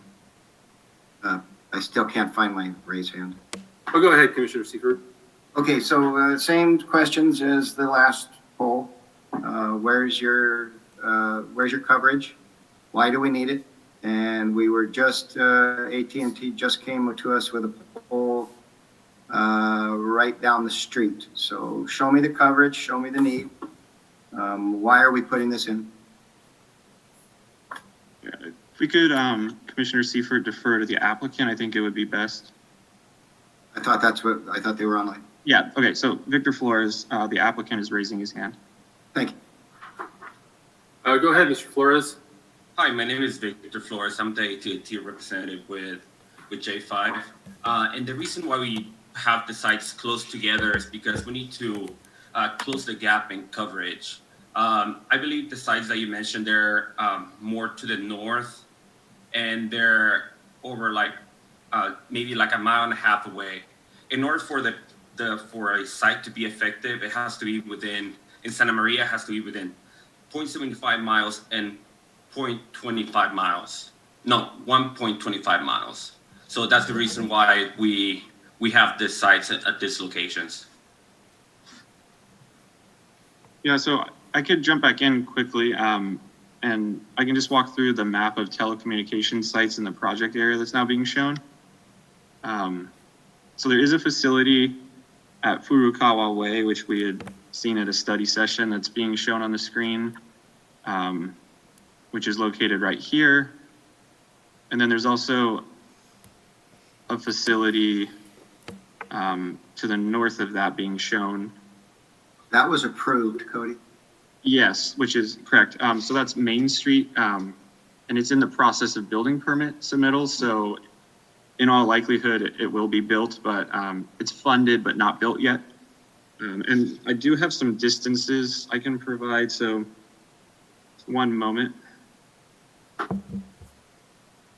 So the Furukawa site is about 1.3 miles away, and then the Main Street site is about 2 miles away.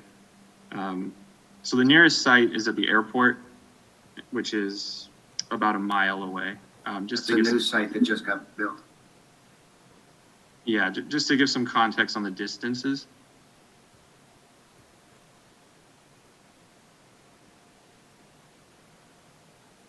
So Cody, are we saying that we're going to need a cell tower every 1.25 miles in circumference all around the town in order to have coverage? Because that's what it sounded like to me. That is what I also heard from Mr. Flores. Is that correct, Mr. Flores?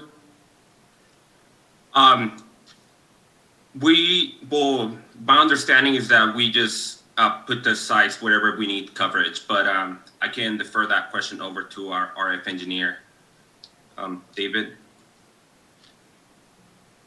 Is he on the line? Yes, he should be. Okay, I see his hand up. Go ahead, David. Yes, good evening. My name is David Samsara. I'm the RF engineer with AT&T. The number of cell sites are based on the coverage gap, as Mr. Flores mentioned. The coverages are dependent on the tower height and proximity of the towers with each other. Wherever there's a coverage gap, now the coverage gap is defined as signal strength. So there are 3 levels of signal strength that we are showing on the propagation maps, designated with 3 different colors: green, yellow, and I believe is magenta. The green color specifies very good indoor coverage. So we are providing services, internet services, FirstNet services, and other. We need to have indoor coverage. The yellow is the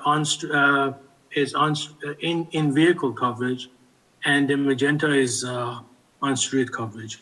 So where you see yellow, basically we are trying to make it all green and provide the best coverage AT&T can provide. And that includes FirstNet, of course.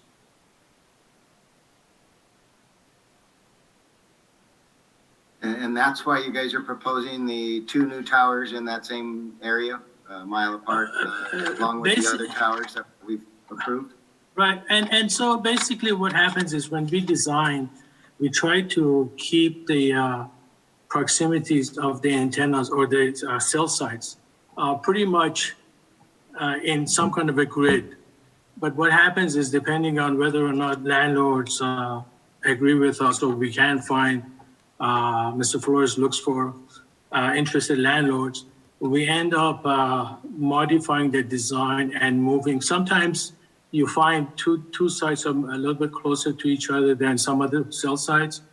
But when that happens, what we do is we justify by moving the antennas that are directed towards a certain area. And by rearranging the antennas and repositioning them, we try to cover and not leave any coverage gaps. And so that happens that, there's not much control over that. But yeah, that is correct. So basically, the number of cell sites that we currently have in Santa Maria, there may be 2 or 3 more, I believe, down in line. They're going to be added, or we are requesting to add. And that's to benefit, and yeah, they're all within the parameter of the city. And as you see, from the green, I don't see much green on the east side by the 101 freeway, the high school there. There are some communities, there are hospitals there, they need to have coverage as well. And I believe that some of these are higher. If zoning allows us to go up higher, then we will have fewer cell sites. But also the traffic, the capacity also determines whether or not we should have a site close by. For instance, let's say around the mall area, there's more traffic, there's need for more signal strength as well as capacity, as well as more radios to provide more frequencies to provide the need for the coverage. Thank you, sir. You're welcome. Thank you. Thank you very much. Thank you. Any other questions at this point for either staff or the applicant?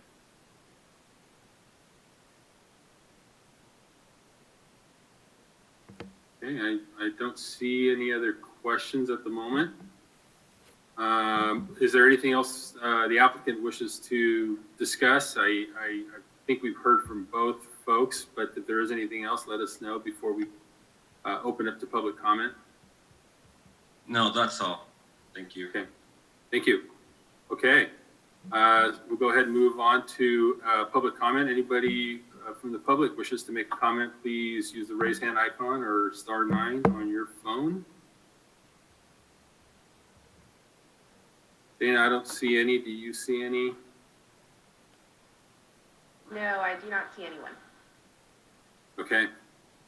Let's go ahead and we'll close the public comment, bring it back to the commission for any further discussion or motion. Commissioner Seifert. I like the tree better than the monopole. And I like the bushier tree rather than the inverted tree. I would agree. Yeah, I agree too. Well, I'll be the fourth to agree there. I do actually like that design better than the standard monopole or the inverted tree. So I appreciate the applicant going through the process of reevaluating and redesigning that. So that's my comment. So if there are no other comments, we'll entertain a motion. I'll make a motion that we approve PD 2020-005 with the, I'm not sure how to say the fluffier of the two what are they called? It's option 1. Option 1 of the tree type design on the cell tower. Second. Can we get a roll call, please? Sorry, let me repeat that again. Motion by Commissioner Seifert, seconded by Commissioner Hernandez. May we please get a roll call? Commissioner Seifert? Aye. Commissioner Hernandez? Aye. Commissioner Dickerson? Aye. And Chair Blanco? Aye. Motion carries 4-0. Thank you very much. Thank You you. need a short break, Commissioner? Chair? Just Sure. a few Why seconds. don't we break for 5 minutes and we'll reconvene? Thanks, sir. Thank you.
Last item of the meeting, nice.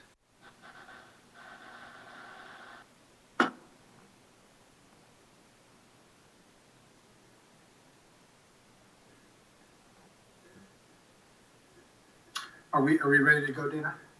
Are we recording? Yes, we are recording, just making sure that we are here. Yep. Okay, ladies and gentlemen, I'd like to reconvene our planning commission meeting for November 18th.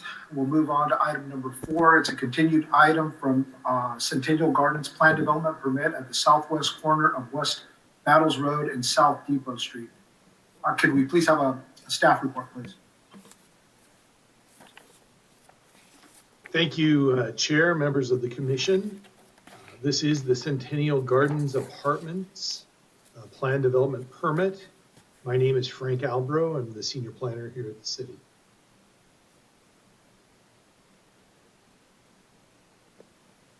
So as the commissioner noted, this item was continued from the November 18th hearing. The commission asked that the applicant return with full site plans showing Battles Road driveway that was relocated, as well as additional information and revisions to the proposed improvements on the Battles Road right-of-way. The vacant 8.6 acres, or excuse me, 8.36 acre site is within the Blosser Southeast Specific Plan, has a land use designation of high density residential 16 and a zoning designation of R3, which is high density residential. So the applicant has returned with a revised site graphic showing the driveway now located on the west hand side of the parcel and project, where it had been more centrally located in the previous rendition. Also, this graphic shows the roadway improvements. The Planning Commission will note that the right turn deceleration lane, the right turn acceleration lane, as well as the left turn pocket going westbound on Battles has been removed. These changes have been removed by the city's traffic consultant on the project, ATE, and the city engineering staff is in approval and agreement with this proposed roadway right-of-way configuration. I will note that Scott Schell from ATE is in the audience tonight and is available if the commission has questions after the initial presentation is completed. So the proposed development includes 9 buildings. The 3 buildings on the south-hand side are proposed for a second phase. There's no set date for when that phase would be completed, but all 9 buildings are part of the approval. The proposal includes many amenities for the tenants, including a soccer field, barbecue area, tot lot, splash pad, which is a water play area, picnic benches and tables, and other green space and open space throughout the development, including some arbors, benches, and so forth. As you can see here on the site plan, the parking fields are shown in gray. The darker gray is the proposed covered parking. The proposal not only meets but exceeds the minimum parking standards for the city of 2 spaces per unit by providing 10 additional spaces over the 320 required. So 330 stalls are provided on this site. The other aspect of this, which can be seen on this plan, is that the project exceeds the minimum setbacks for the R3 zone. The minimum setbacks along the Battles frontage and along Provence are 20 feet, which the project is respecting, and then 10 feet on the side yards, both the west and the east side yards, which again, the project meets and exceeds those setbacks. Additionally, the buildings themselves, as you can see, are set quite a ways back from the perimeters of the west and the north sides. And additionally, I would like to mention that Provence Avenue is actually 15 feet wider across than it is on the western side, where single-family residences are on either side of the street. Where this parcel is, the property line is actually set back 15 additional feet. So that provides additional separation from the single-family residences on the south side of Provence. One other thing to note is that there's a 30-foot wide trail corridor. The trail has already been built.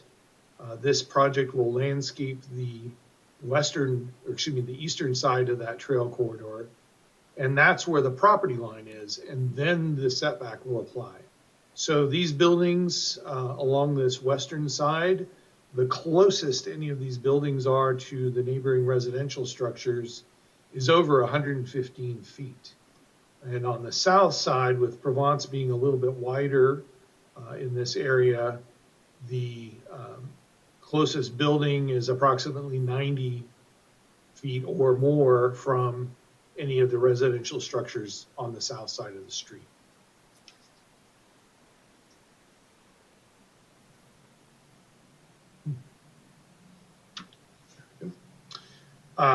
In terms of the revised landscape plan, and this was another graphic that the Planning Commission had asked the applicant return with, here's the revised landscape plan, and you can see the number of perimeter trees as well as trees within the project site. This area up at the northern side is actually part of the right-of-way.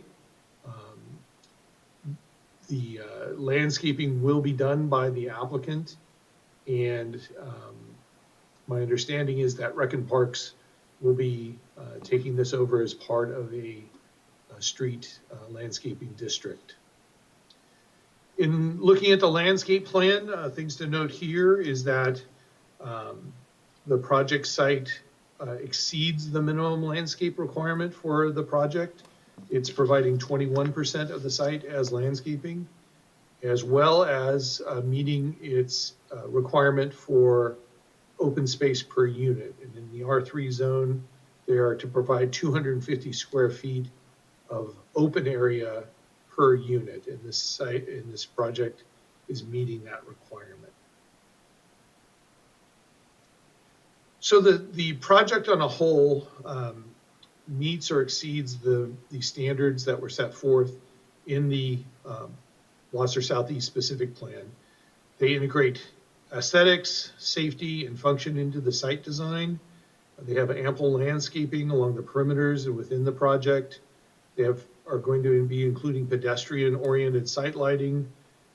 And as you can see here, there's architectural details that provide a good finish to the architecture.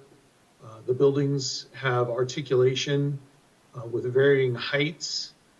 Typically, the tallest portions of the building are towards the center, with pop-outs and articulations to the building planes, and as I noted, varying heights to the roof planes. One of the items that they are asking for through the plan development permit is the allowance to go 2 feet over the maximum height for the zone. That maximum height is 35 feet. The 2 feet over would allow for taller interior ceilings on each floor to make a more livable apartment complex. Additionally, the additional height is limited to narrow locations at the top of the uppermost peak of the roof. And so these would be located towards the center of the building. And as you can see, it's only in small locations compared to the overall length of the building. Here you see at the end view, it would essentially be just this area that would be exceeding the height limit by 2 feet. And that is something that through the plan development permit, the applicant can request. In addition, this is an affordable project, and the applicant has the option of asking for that as an exception or concession through the affordable and density bonus project and state law. The applicant, on advice of the planning staff, chose to ask for it through the plan development permit, as that is the more typical route that the Planning Commission is familiar with. Additionally, staff's analysis of that additional height request was that it would have no impact on neighboring properties. As I mentioned, the buildings are set back well away from the perimeters of the site. The small portion of that additional height in context of the articulation of the roof lines and building faces, plus the additional landscaping on the perimeters and throughout the site, will make that additional height unnoticeable and incomprehensible from the perimeters of the site. As you can see here, there's quite a few details, architectural details that the applicant is incorporating: stone veneer, decorative railing on the balconies and elsewhere, faux roof details, exposed rafter tails on the eaves of the building, and of course the mission tile roof is proposed as well. So with that, staff concludes our presentation for this continued item. We recommend that the Planning Commission by motion approve the plan development permit PD 2020-0006, and that secondly, the Planning Commission by resolution adopt the mitigated negative declaration for the proposed project, which we went over in more detail on the prior review. I do want to add that we did receive comment letters from some neighborhood residents, excuse me. Those were forwarded to the commission. Don Spagnolio, excuse me if I'm mispronouncing that name, has submitted an email letter with outlining some concerns that he and apparently some of the residents of the Pacific Crest Homeowners Association has. And then we also have an email, and I did speak with Mr. Guzman, who mainly was concerned with the number of residences and parking that would result from that spilling into the surrounding Pacific Crest neighborhood. So that does conclude staff's presentation. The applicant, Jennifer Rice Ackerman, and then also the applicant's representative, Brian Schwartz from UPC, is also in attendance. And I know Brian has a presentation that he would like to make to the commission as well. So staff's available for any questions at this time. Thank you, Frank. Do we have any questions for staff from the commission?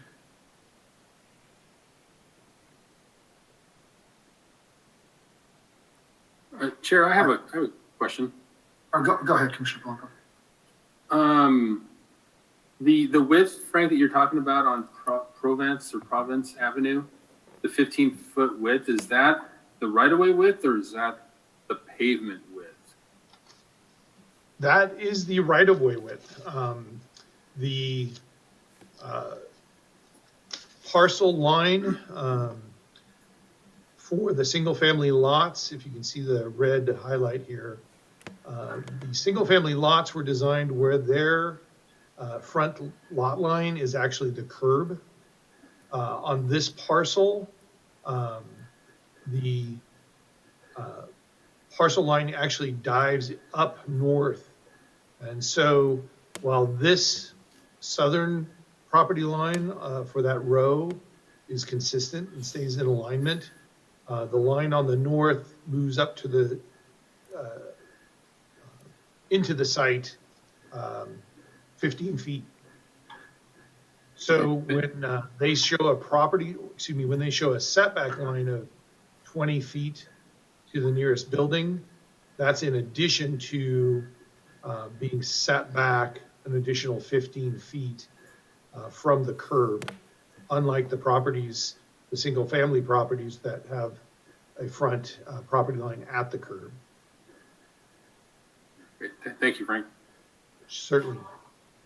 Any other questions for staff from the commission? Frank, a quick question.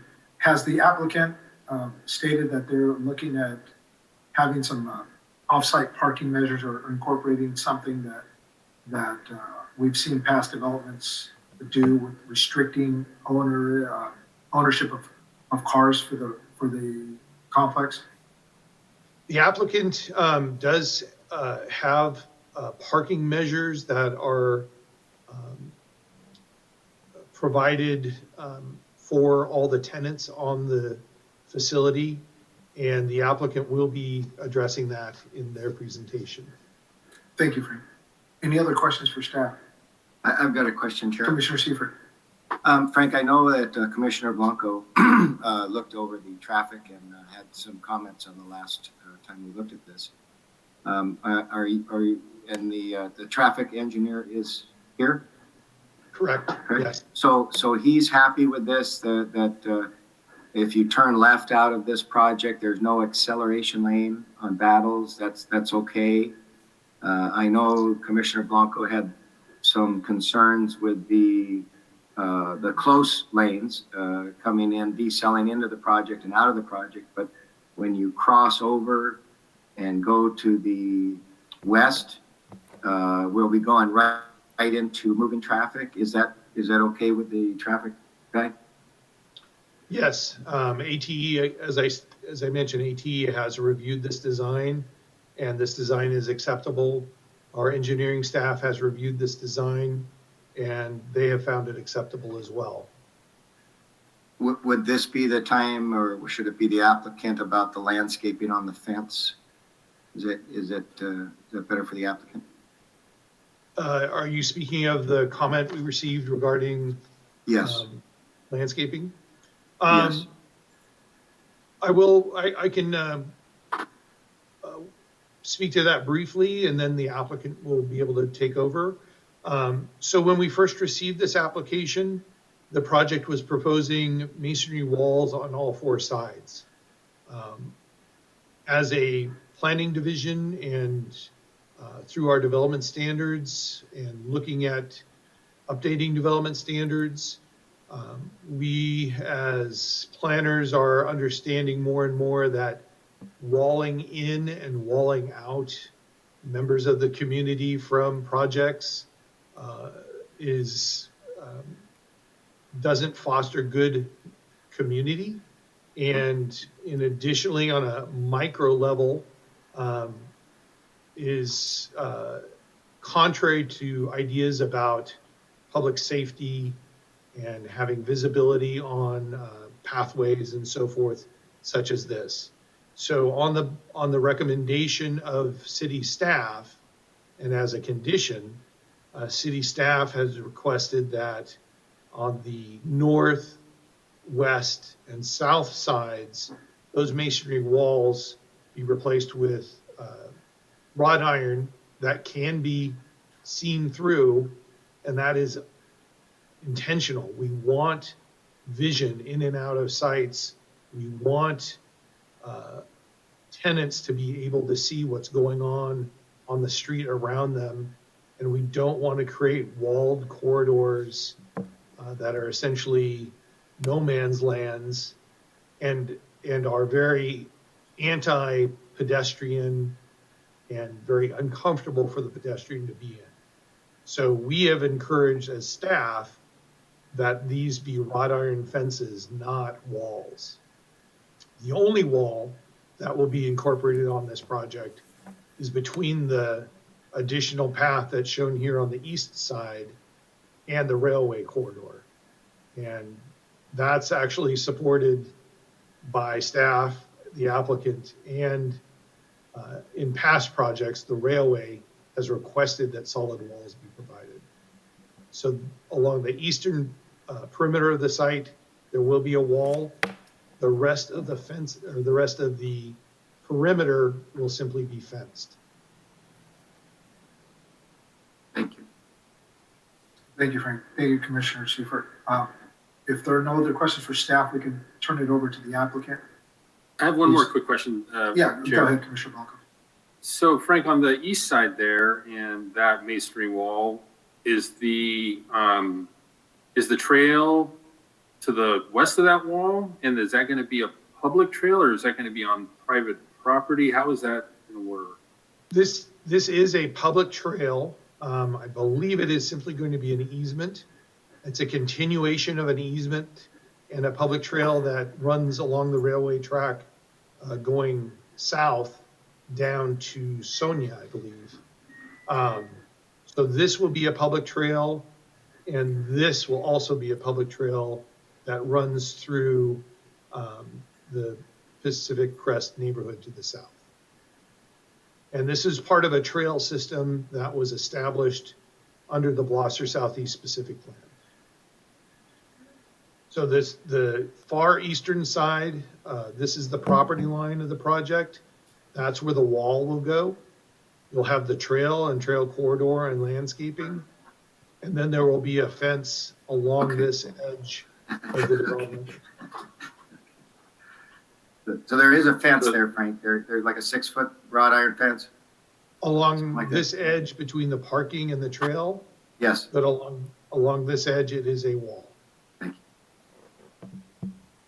Thank you. Okay, any other questions for staff? Seeing no hands raised, we'll go ahead and turn it over. You said the applicant is on, Frank? Yes.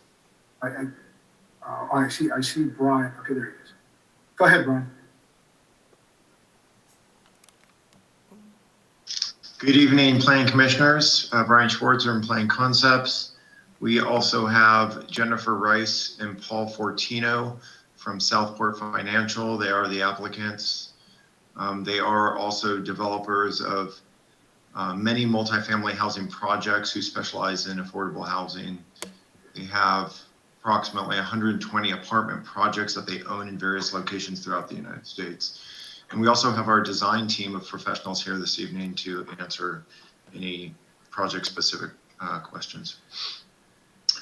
So with that, I will try not to be repetitive with Frank. Some of these slides might be a little repetitive. I'll try to go right through those. But wanted to show the site plan. And excuse me, I'm bringing it up on my screen. And so this is the site plan in context with Battles Road.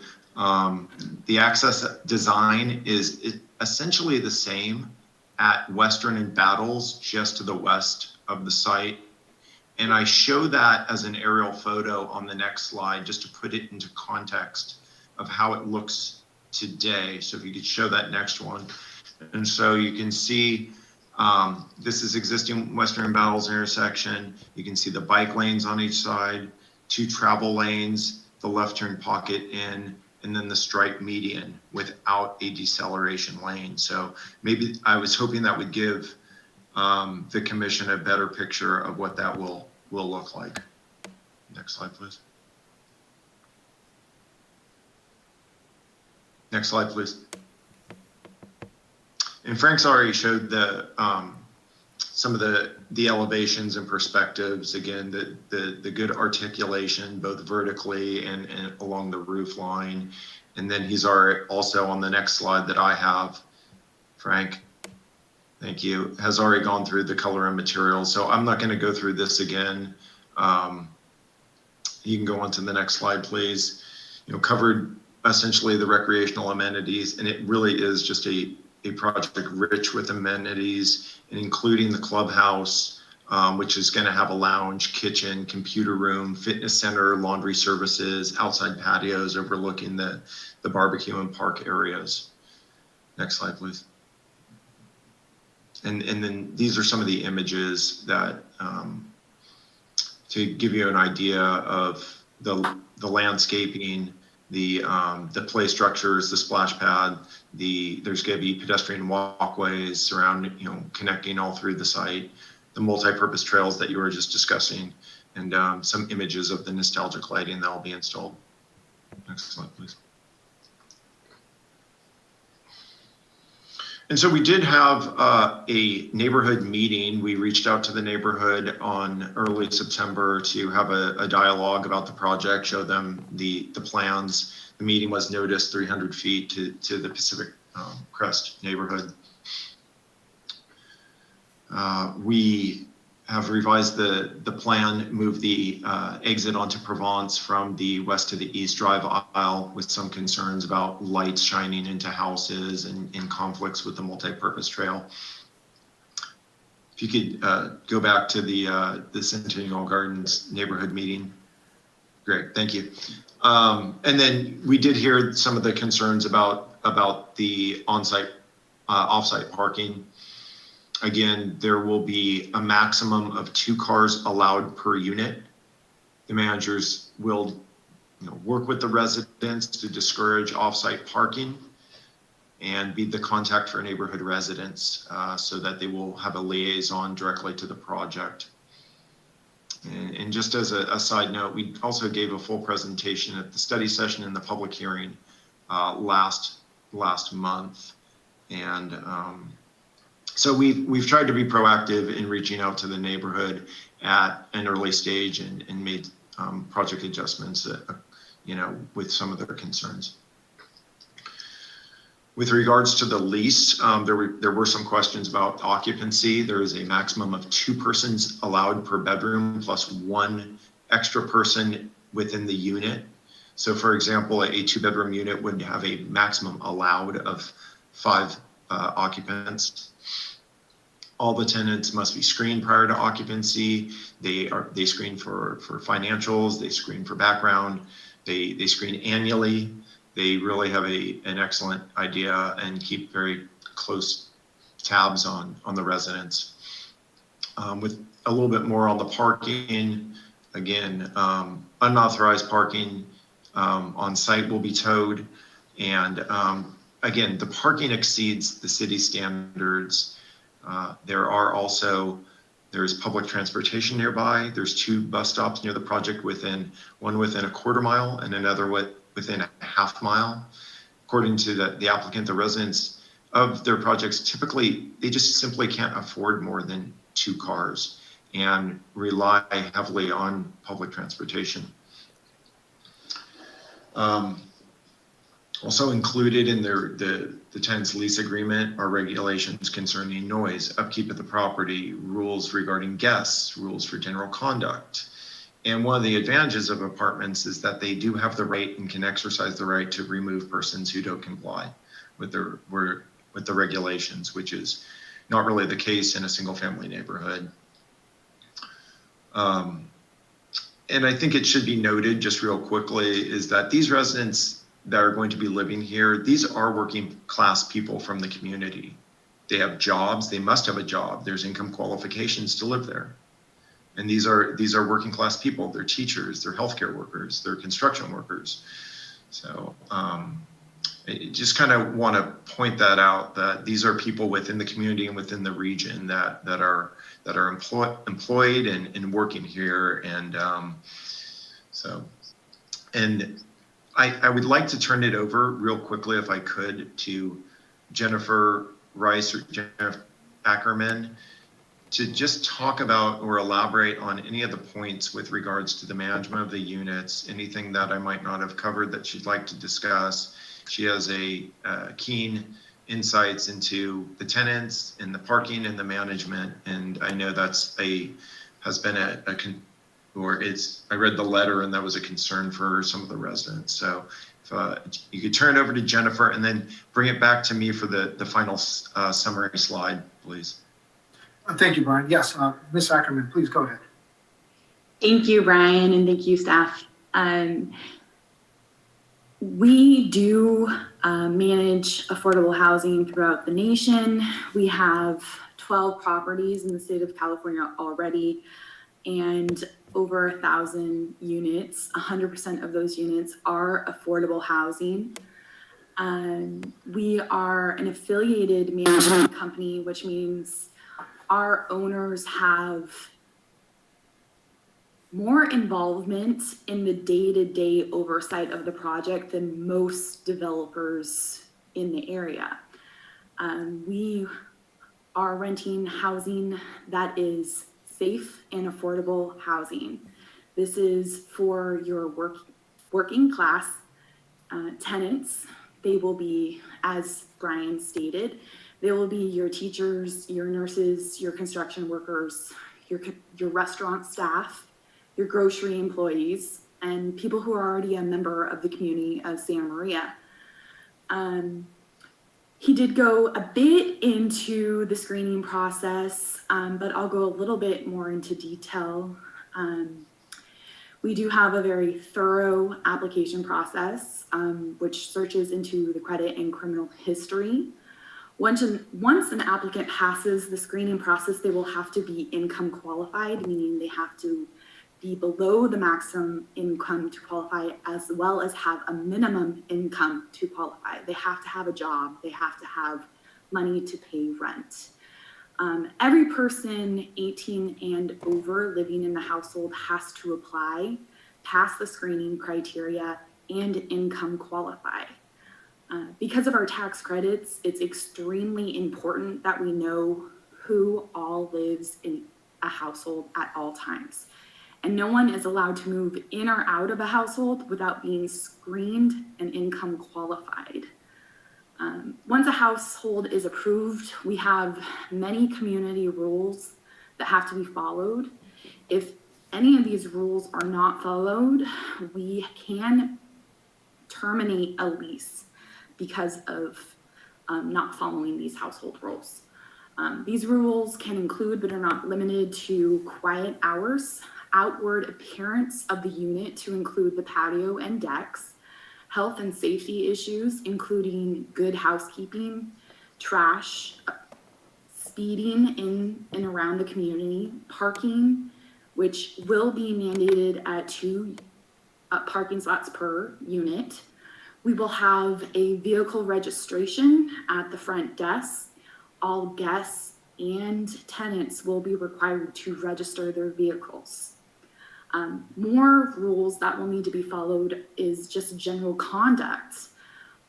Guests and tenants will be held to behave in the best of manners.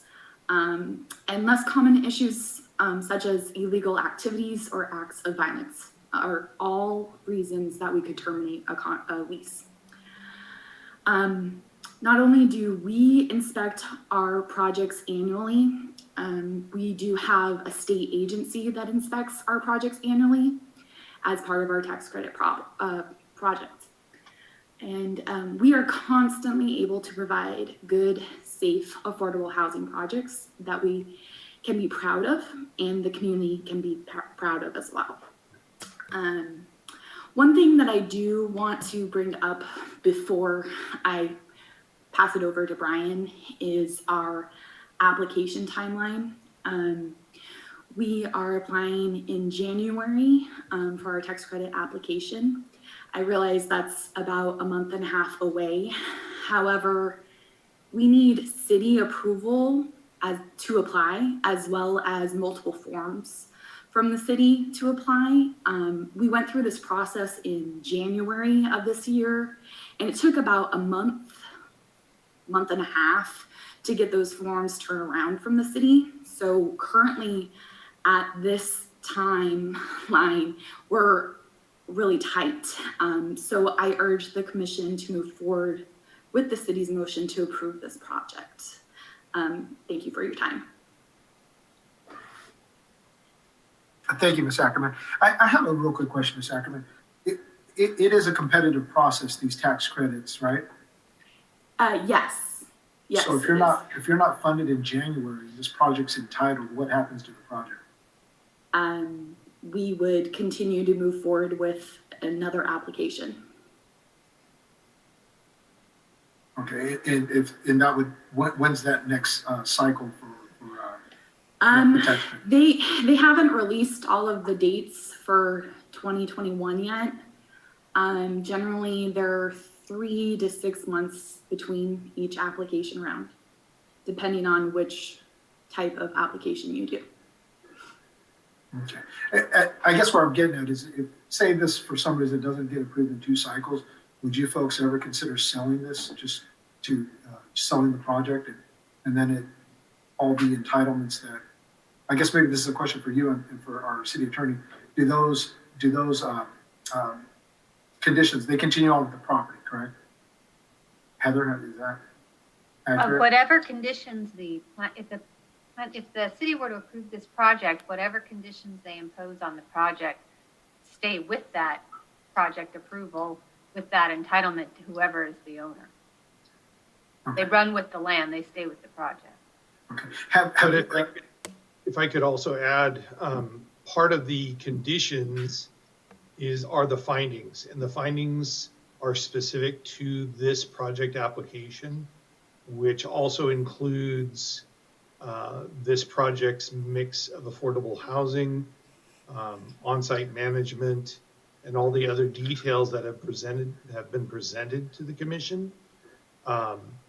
So this isn't quite the situation where another developer could simply come in and then build a market rate project, because they are asking for a density bonus.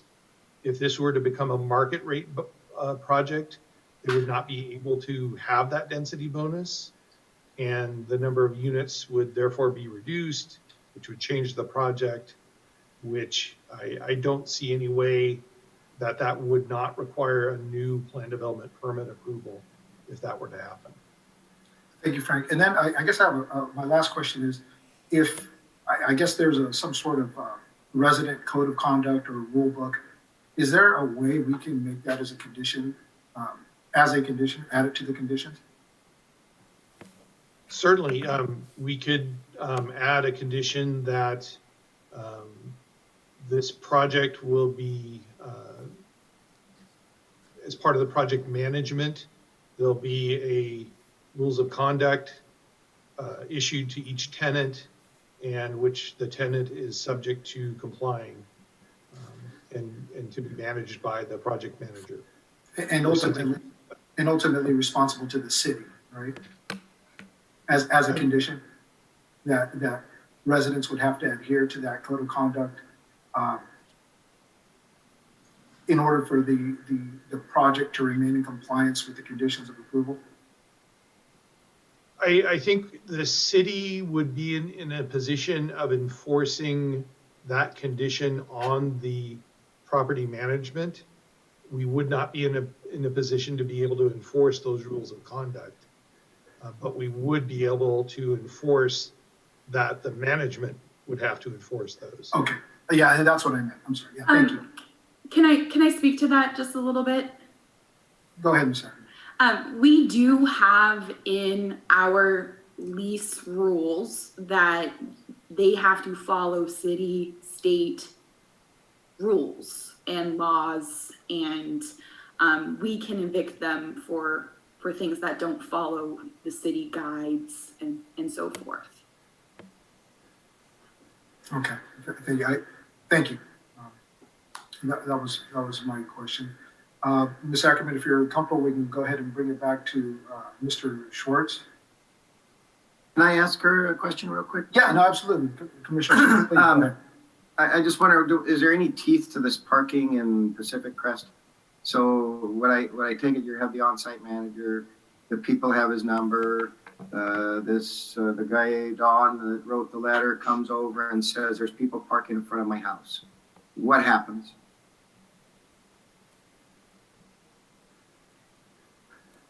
I think we would have to have a conversation with the tenant and let them know that that's a problem. And I don't know how much we can tell them to not park on the street because it's public property. We don't have rights over the public property. We will put it in our policies not to park on the property, but I would have to talk to our internal counsel to see if there's any ramifications we can have for that. I don't know. Heather, is there anything on that, on the city side, or? Well, the city would not be able to prohibit public from parking on public streets. We do have in some areas of town parking restrictions where you can only park for certain hours, or certain neighborhoods you have to have a neighborhood permit. If the neighborhood went through some kind of process where we imposed special parking requirements for that neighborhood, that's a possibility, but that would be an entirely different process that wouldn't be part of this process. So let's say a scenario comes up where the letter writer is correct, and we've got multiple cars parking at Pacific Crest. At that time, then Pacific Crest, obviously they have a homeowners association, he's the head of it. They can apply to the city for special permit parking for residents only. And at that time, there would be enforcement available through the police department and the city. Is that what I'm hearing? So there is a remedy to this if it does get out of hand? I know we have neighborhood parking rules in parts of town. I'm not that familiar with how they work. I would look to staff. Maybe planning staff has more information on what it takes to get those kind of limited parking rules implemented in a neighborhood. Chairman Lopez, this is David Bass. Can I hey, David, thank you. Yeah, go ahead, David. Mr. Chair, Commissioner Seifert, there is a body, a city body, it's called the City's Traffic Committee, that addresses these types of items. And so if it does become a problem in the future, the neighborhood can contact the City's Traffic Committee meeting. I could reach out to Mr. Spagnola, and I also saw the comment letters from Mr. Guzman. I could reach out to both of them that they can contact the engineering division to, if it does become a problem in the future, that we could have, with the majority of the residents supporting it, council ultimately has to approve it. They can establish restricted parking in the area.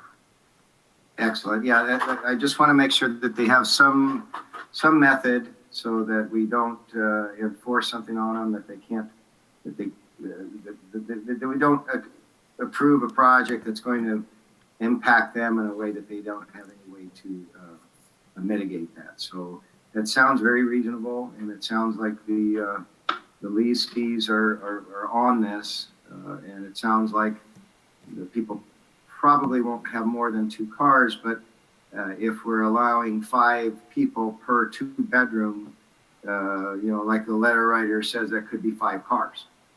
Children. And we only have spaces for 2, so that would be a significant problem. So as long as Pacific Crest and the homeowners association has a way to mitigate that, that makes me feel much more comfortable. Thank you.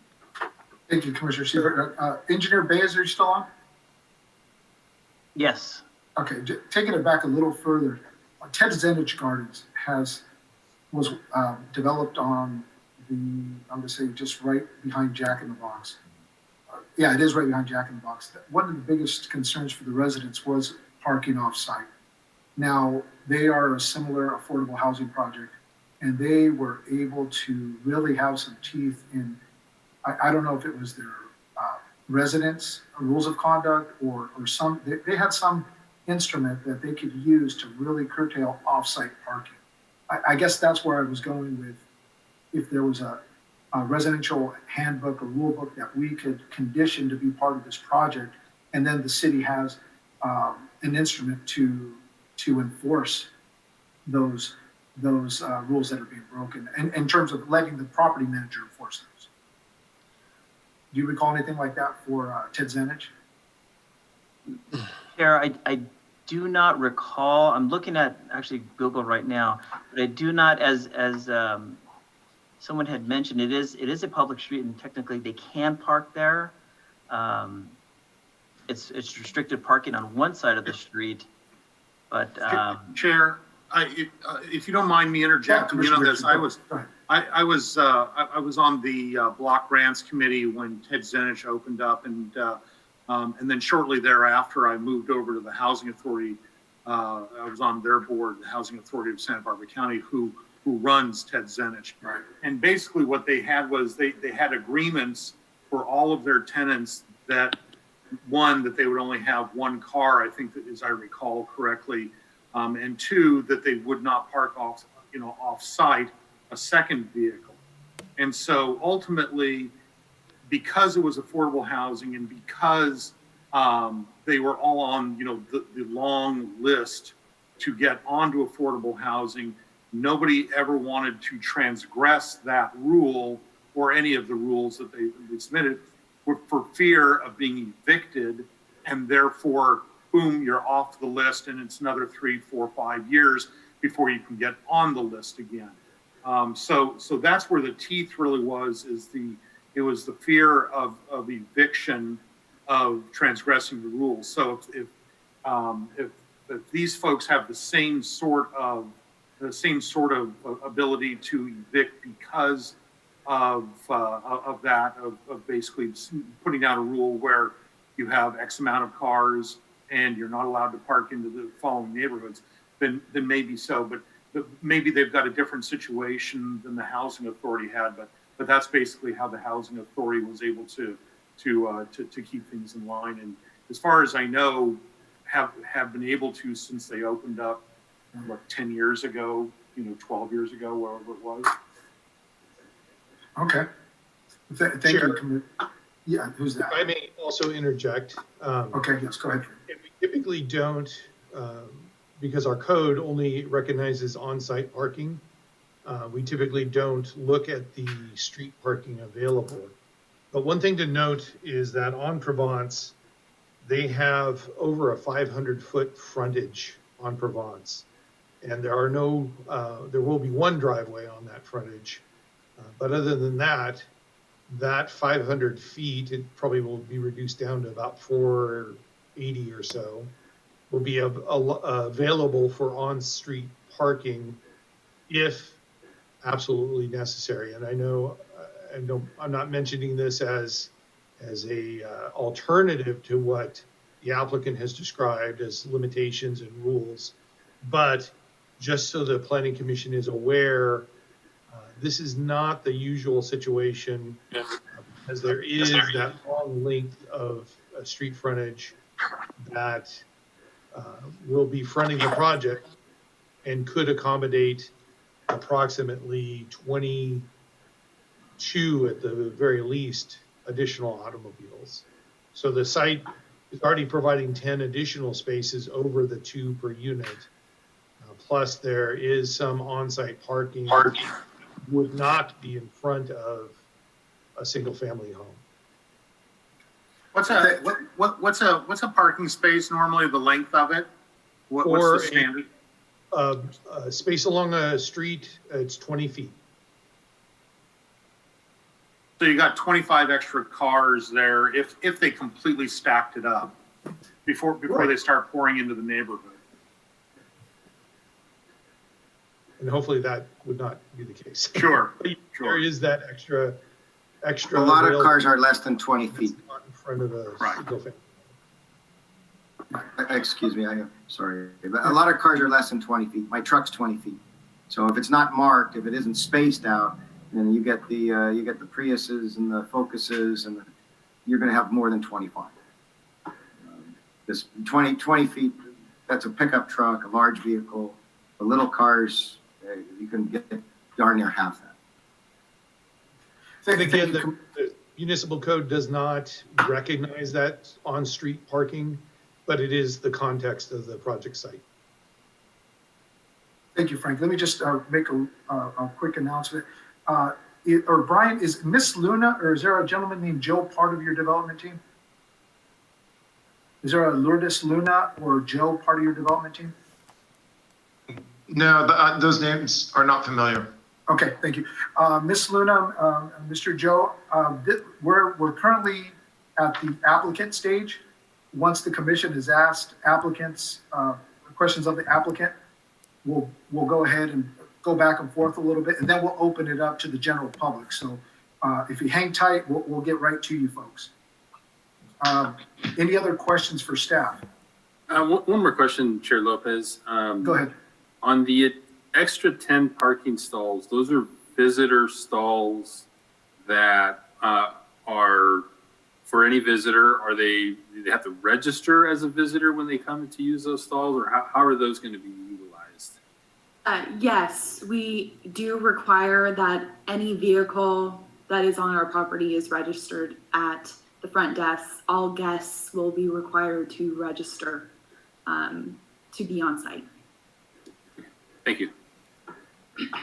Thank you. Any other questions from the commission to staff or the applicant? Okay, Brian, we'll go ahead and bring it back to you. You were supposed to come back right after Ms. Ackerman. Go ahead, Brian. Thank you. And so just to kind of close our presentation, this project is consistent with the goals and objectives of the general plan, such as providing for affordable and infill housing opportunities. The site's listed in the city's housing element for high density housing. It meets or exceeds all the development standards, including the parking, and other than the 2 feet of height on some of the buildings in those highest places at the roof, which as staff noted would be imperceptible or not noticeable at the project boundaries. It meets or exceeds everything. There's the environmental document contains mostly very standard mitigation measures. There was no concerns or significant comments from any of the city departments, regional or state agencies regarding environmental impacts. And this is a well-designed, amenity-rich project that will be affordable to working class people at lower rents. And so we've read the staff report, all the conditions of approval, and agree with them. And we hope that you will approve the project this evening. Thank you, Brian. I'm going to go ahead and open this up to the public. Those are the public that are for, against, or neutral towards the project. I'll go ahead, Ms. Luna, please go ahead. Hi, hello, good evening, Hello. everyone.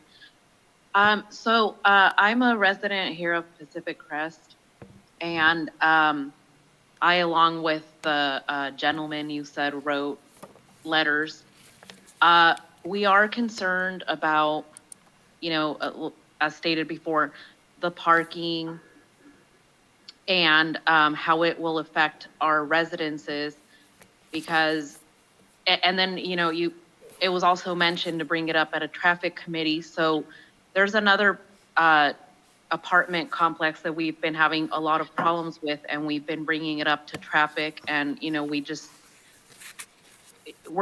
been working on this since July, but it is a huge concern for us because sorry, I'm a little nervous, but yes, I don't know if somebody else can, I know some of my neighbors are on here. Okay, thank you, Ms. Luna. We'll go on to Mr. There's a Joel A.E. Please go ahead. You have 3 minutes. Hi. Yeah. I agree 100%. I'm an owner here, and there's already a major problem with parking. And there's no way that the traffic would be what's it called? There's no way that they're going to be able to control the traffic. There's already an apartment complex that's on the northwest of the deployment of Pacific Crest, and there's hundreds of cars parked on the street. Not only that, they're parking into our area. So, I mean, parking is already a major concern, and if I can see it's gonna impact not only the west side, but not the east side of our residents. The other concern for me is, how is this deployment gonna benefit the existing value of Pacific Crest, or how is this complex gonna benefit or improve what's already here? And my other concern is trail security. Right now, the trails are very secure, are safe. I take my daughter on walks, and I hope that bringing in a lot of people would not, change that. And yeah, but like I said, my major problem is parking. And Biscayne is a street that's impacted by this already. Just driving by there, there's hundreds of cars. And I like taking a different route because there's so many cars going in and out. I've seen accidents and it's just hectic. And that's it for me. Thank you, Joel. Next speaker will be Mr. Joe. Joe, go ahead. You have 3 minutes. Thanks, Tom. I'm also concerned with the parking, but my question would be to Brian, because he's stated to us from the get-go is these people are going to be low income. Can't afford that many cars, but you're saying to me now that you're going to have residents that work at normal jobs like nurses. They're not considered low income. They can afford a reasonable rent. My next question would be also, is there going to be some type of security guard? If you're going to monitor the vehicles coming in and out all the time of that place, you're not going to be able to control the cars going in and out if you don't have security. And of course, the last one I say is, I don't think you guys have been down Province. There is no parking in Province. I think that's mostly everybody's going to complain about your parking, but I don't have a problem with people moving in that are working people and can afford it. But when he told us this, is it going to be government funded? Means these people they're not working, to me at least.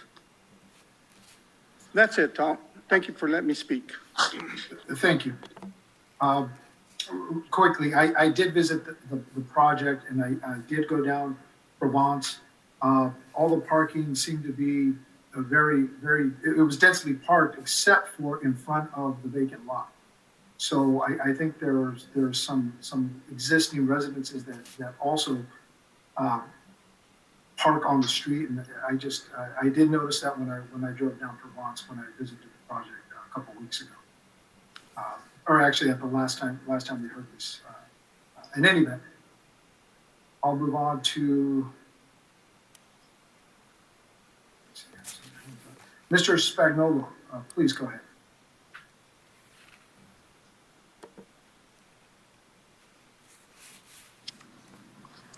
Okay, can you hear me now? Yes. Okay, great. Good evening, Commissioners. I'm Don Spagnolo. I serve as the president of the Pacific Crest Estates Homeowners Association, which borders this proposed project on 2 sides.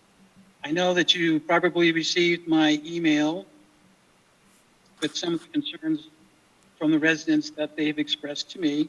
But I just go through briefly just to mention a couple of things that were brought up at the meeting. As far as the building height goes, it was kind of appropriate that the previous applicant was for a cell tower that was approximately 40 feet in height. That's about how tall these buildings will be. And there was a shot of the cell tower from down the street in the residential area. And you could prominently see that cell tower sticking up from the view of the street. That picture was probably taken about 200, maybe 300 feet away. As you heard Frank say, that this particular buildings will probably be maybe 100 feet or so, but on Provence, maybe 90 feet. So the height of these buildings is considerable. The other thing I wanted to talk about just briefly is the perimeter fencing. I understand the need to update your standards and codes and maybe use open fencing now. But this is an infill project.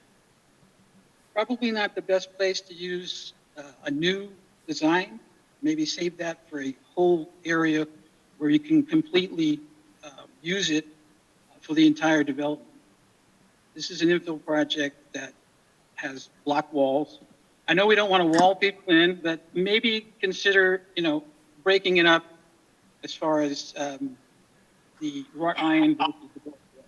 I think that would be, I think the look would be much better. The carports or the car covers were concerned because that's something we see from the cul-de-sacs of Manusa Court and the Tartes and Provence to some degree. There was not a design shown there. That's important because landscaping only screens so much. And I think that, you know, we're going to be looking at that every day. And I think that there needs to be some more detail provided for that. I wish they had taken some pictures at the end of those cul-de-sacs to show the sheer height of these proposed buildings. They're massive. And so hopefully the commission can consider more information, because it's very difficult to imagine something that tall when you're standing at the end of the cul-de-sac or even on the path. You've heard a lot about the vehicle access and the parking. We have had problems with St. Clair. We've brought to the attention of the management they're supposed to check to make sure that there's no overcrowding. Apparently that's not happening because there is overcrowding. One of the residents expressed to me that they have someone who lives there, and they know that most of those apartments, if there's a bedroom, there's a car associated with it, and maybe two.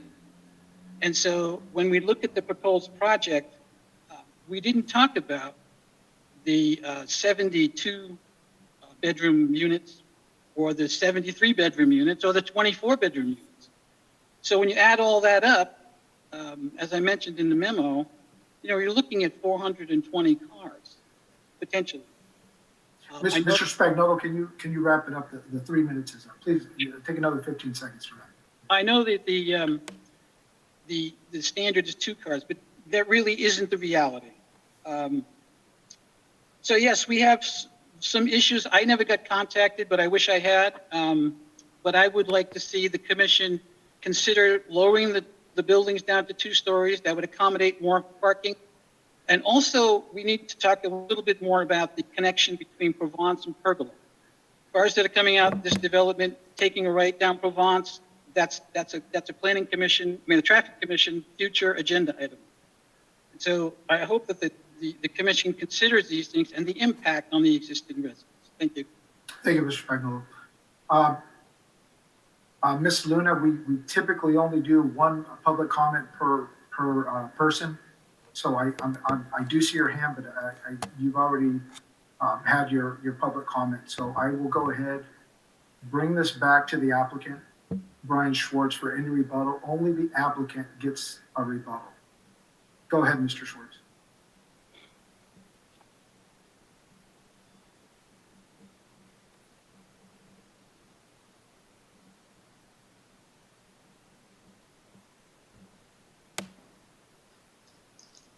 Thank you, commissioners. Just a couple follow-up comments. One of the gentlemen said they don't understand how, you know, they can have a job but still can't afford an apartment. And these apartments are for folks who do have income, they do have jobs, but they are still at less than the median income. And so they are struggling to make high rents, and the prices of housing in California is a burden for people throughout. So these are people that are working but still need some assistance with their rent. But still a good portion of their rent is probably of their income is still going to just their basic living expenses of rent and food. And so, you know, having multiple cars and paying gas and insurance and maintenance and car payments on multiple cars, from what the applicant has told me, is just not that feasible. And they use public transportation to make up that difference. As Ms. Ackerman said, they will monitor the vehicles coming and going and have a rigorous parking program. The carports are required by city code. That's why they're being installed. It's a city requirement. And then finally, with regards to essentially cut through traffic onto Provence.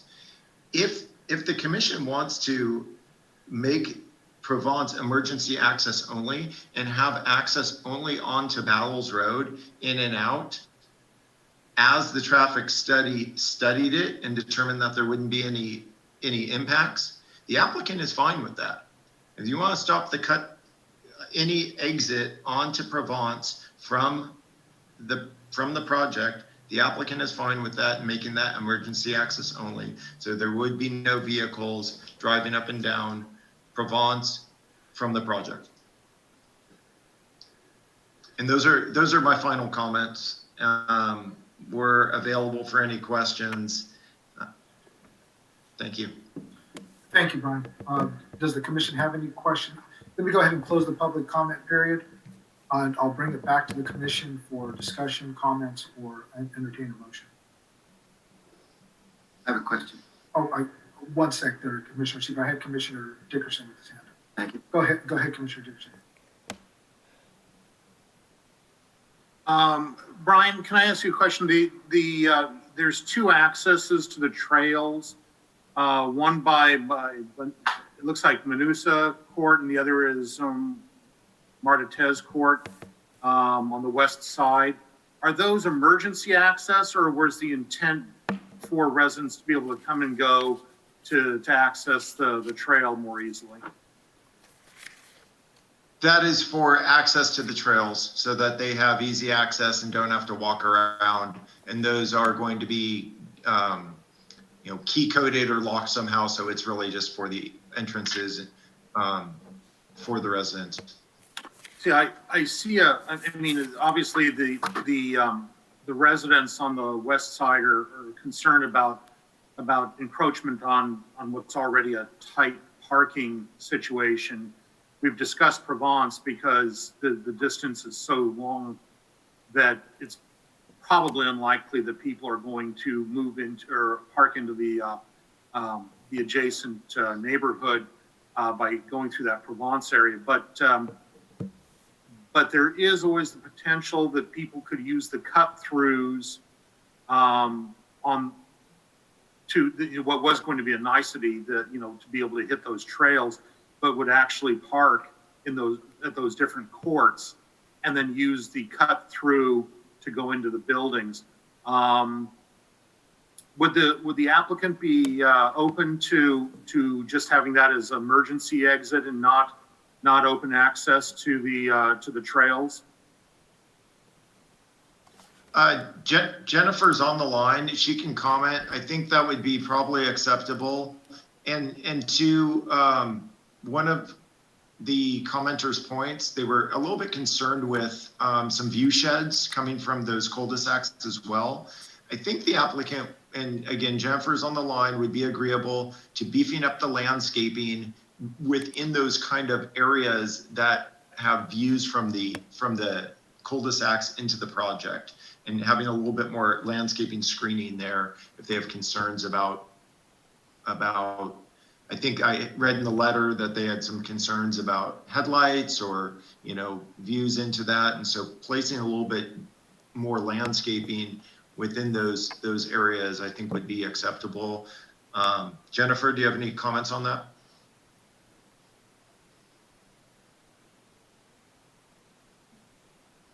Thank you. That's all fine with us. That was easy. Okay. Chair, if I may interject here, and please go ahead.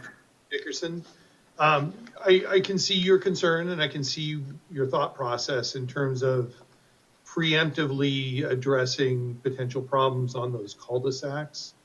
However, again, these trails were established by the Wasser Southeast Pacific Plan. And I have a section of that plan talking about the trails. The 8-foot wide meandering path will serve bicyclists and pedestrians. The purpose here is to promote non-vehicular transportation modes as alternate commute choices. Similar to the bike system, the pedestrian paths would link residential uses with open space amenities and schools. So while there is the potential that residents of this complex Well, I may appreciate this commission has the very difficult. on to the cul-de-sacs, the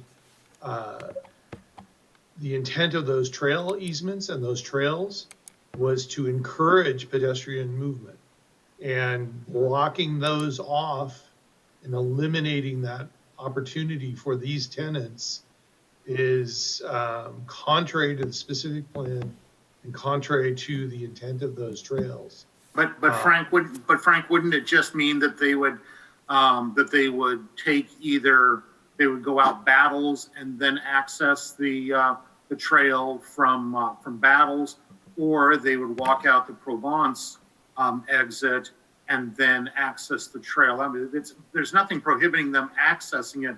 The real question is just how many feet is it before they do access it? Right, and part of the trail system is to provide convenience, so people are encouraged to walk. And I would say that I know the commenters are looking at the apartment complex that is on the other side adjacent to Blosser. That is not an affordable project, and so they do not have the regulations and rules that this affordable project will provide to their tenants and enforce on their tenants. Additionally, that's a market rate complex. So as the applicant said, their tenants typically can't afford multiple cars. This project is going to be for families. So unlike some of the assertions made about the complex on Biscayne, it's not, 6 adults living in one apartment and each of them have a vehicle. That's not going to be the situation here at this complex. So I would hate to, out of concern that there might be a problem for parking on a public street, I would suggest and encourage the commission to leave those gate points open so that that trail will be used and enlivened, and there'll be a sense of community. And I know there's connotations with the term affordable. As Brian alluded to, a lot of our professional and blue collar workers in the city are moderate income or low income. And this housing is for those individuals. Our income levels and our housing prices are compared to countywide. So a lot of the complexes that we see being constructed, actually right out the bat, even though they're being called market rate for the city is moderate income for the county in a lot of instances. So I think there's some trepidation due to the term affordable housing, but as the applicant has presented, this will be a managed project. It won't be an open project with no regulations. The tenants will all be screened, and those things all in planning's recommendation and analysis lead to a project that will not have impacts on the neighborhood. Yes, there may be additional parking, and that will be on the adjacent streets, but those are public streets, and they were designed to accommodate parking and traffic. And while the applicant has agreed to had actually proposed initially to not have an opening on Provence, the project would be a better project if that opening were allowed to continue and traffic were allowed to go through the neighborhood as designed and as contemplated when the subdivision was originally designed. In the traffic analysis and traffic study by ATE, that traffic study did assume the access onto Provence was emergency only and restricted. They did recommend that the city allow that to be free access so that tenants of this complex could more easily get to the schools and the park to the south of this project. They also analyzed how much traffic this project would produce if that were a free open driveway. And no more than 200 trips a day throughout the entire day, 200 trips would be generated by leaving that completely unrestricted.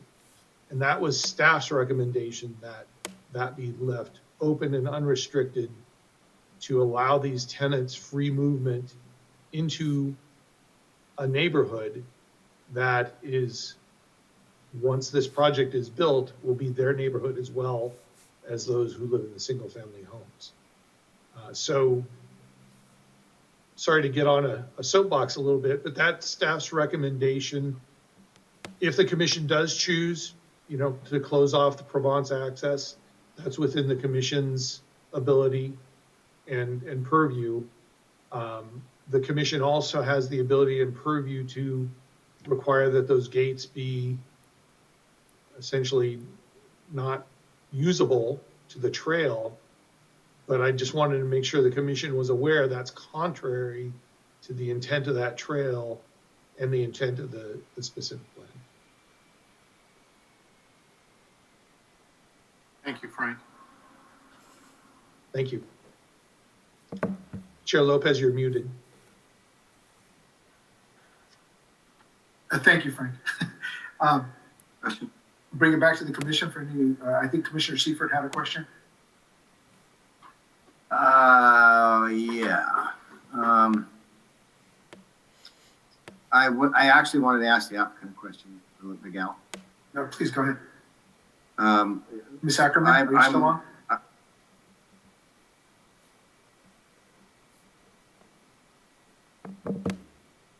I don't agree with the wrought iron fence at all, myself. I think it's gonna rust out. I think it's gonna be a maintenance problem. I like block walls. They last for a long time. They're solid. They give security. I'm surprised that we took the block walls out. Not in favor of that. I like Robert's idea about one-way gates onto the trails. I think that would provide not only security, but you know who's in and out of your project. Like they said, that if they have to check everybody in, if they want to know who's parking, if they want to know who's in their places, then it would make sense that their entranceways would be where the manager could see it. So I would have no problem. When I go for a walk, if I walk out of my house and I go through a gate and I get onto a walking path, I'm walking, I'm moving. So by the time I want to go home, I'm going to be somewhere else, and I can easily get to another entrance and get into my subdivision. So I don't have a problem with a one-way gate whatsoever. It would provide the residents access, and it would give them a little security on their own. Now, would it always close? Would someone leave it open? There's always that type of thing. But I like that idea. I think it's better than just having an opening where anybody can come into the project or leave the project.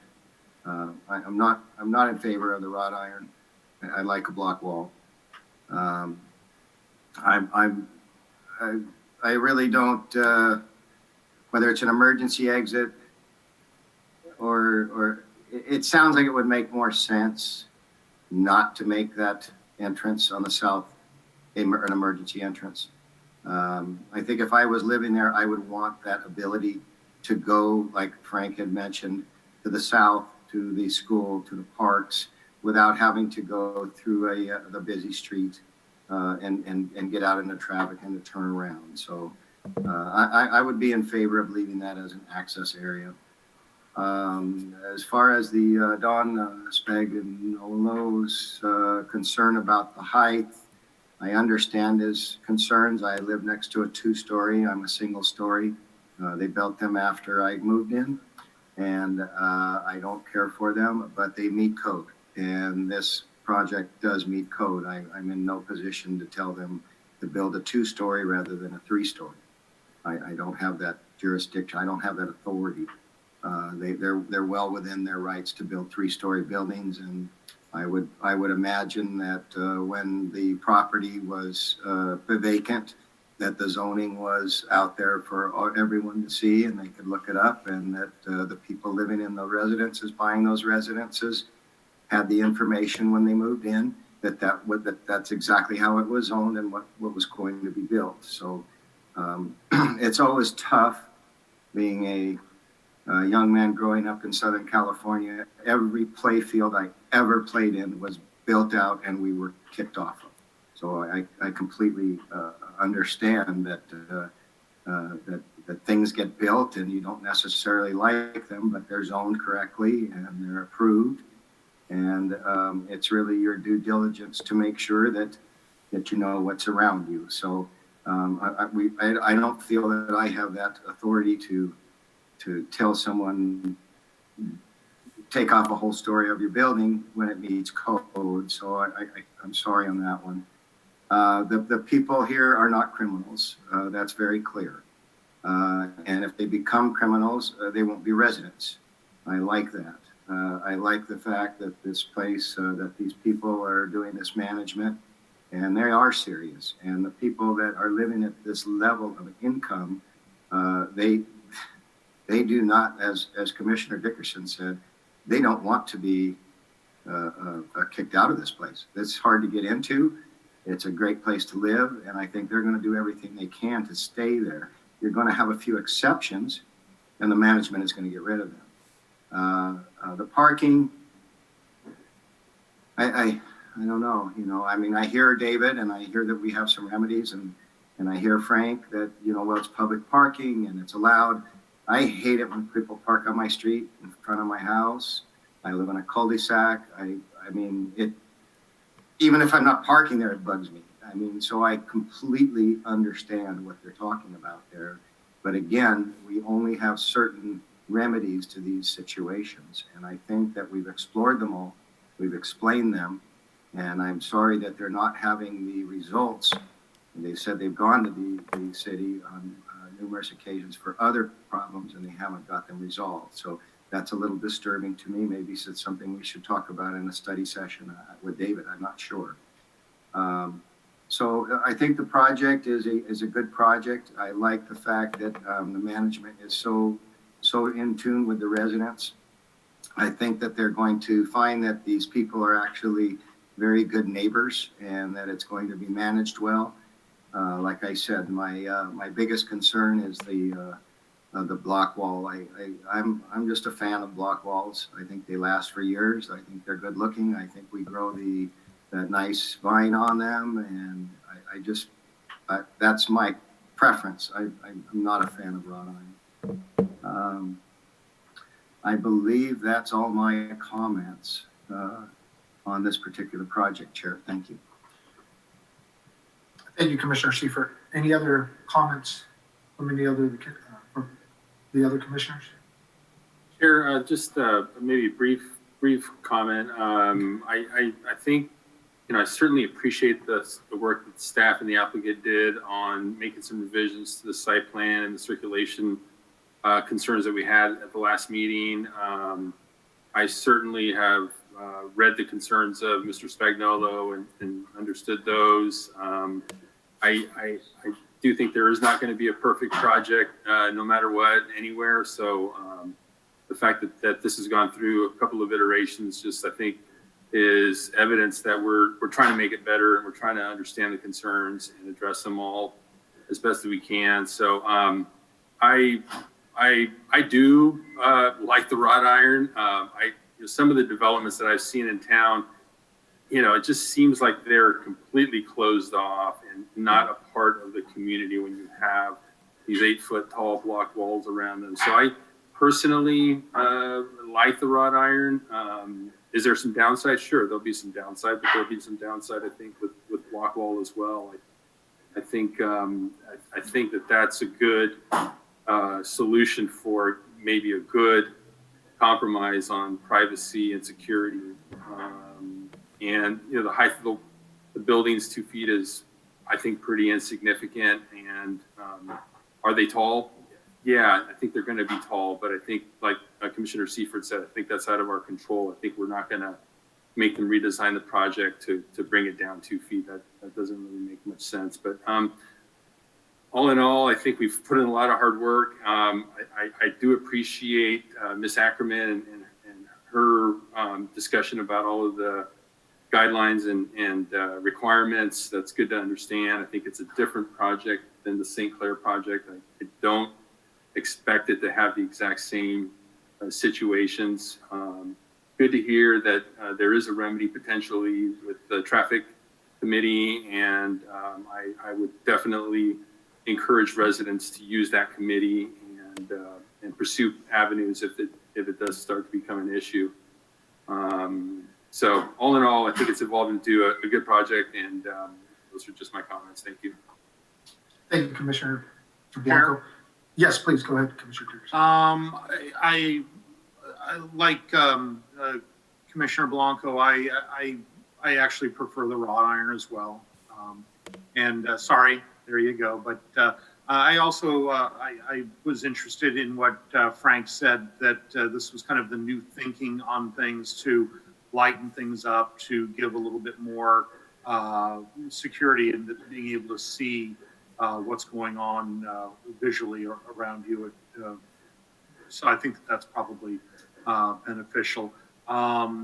Like Frank said and Commissioner Seifert, I don't think that we should block off the access to Provence.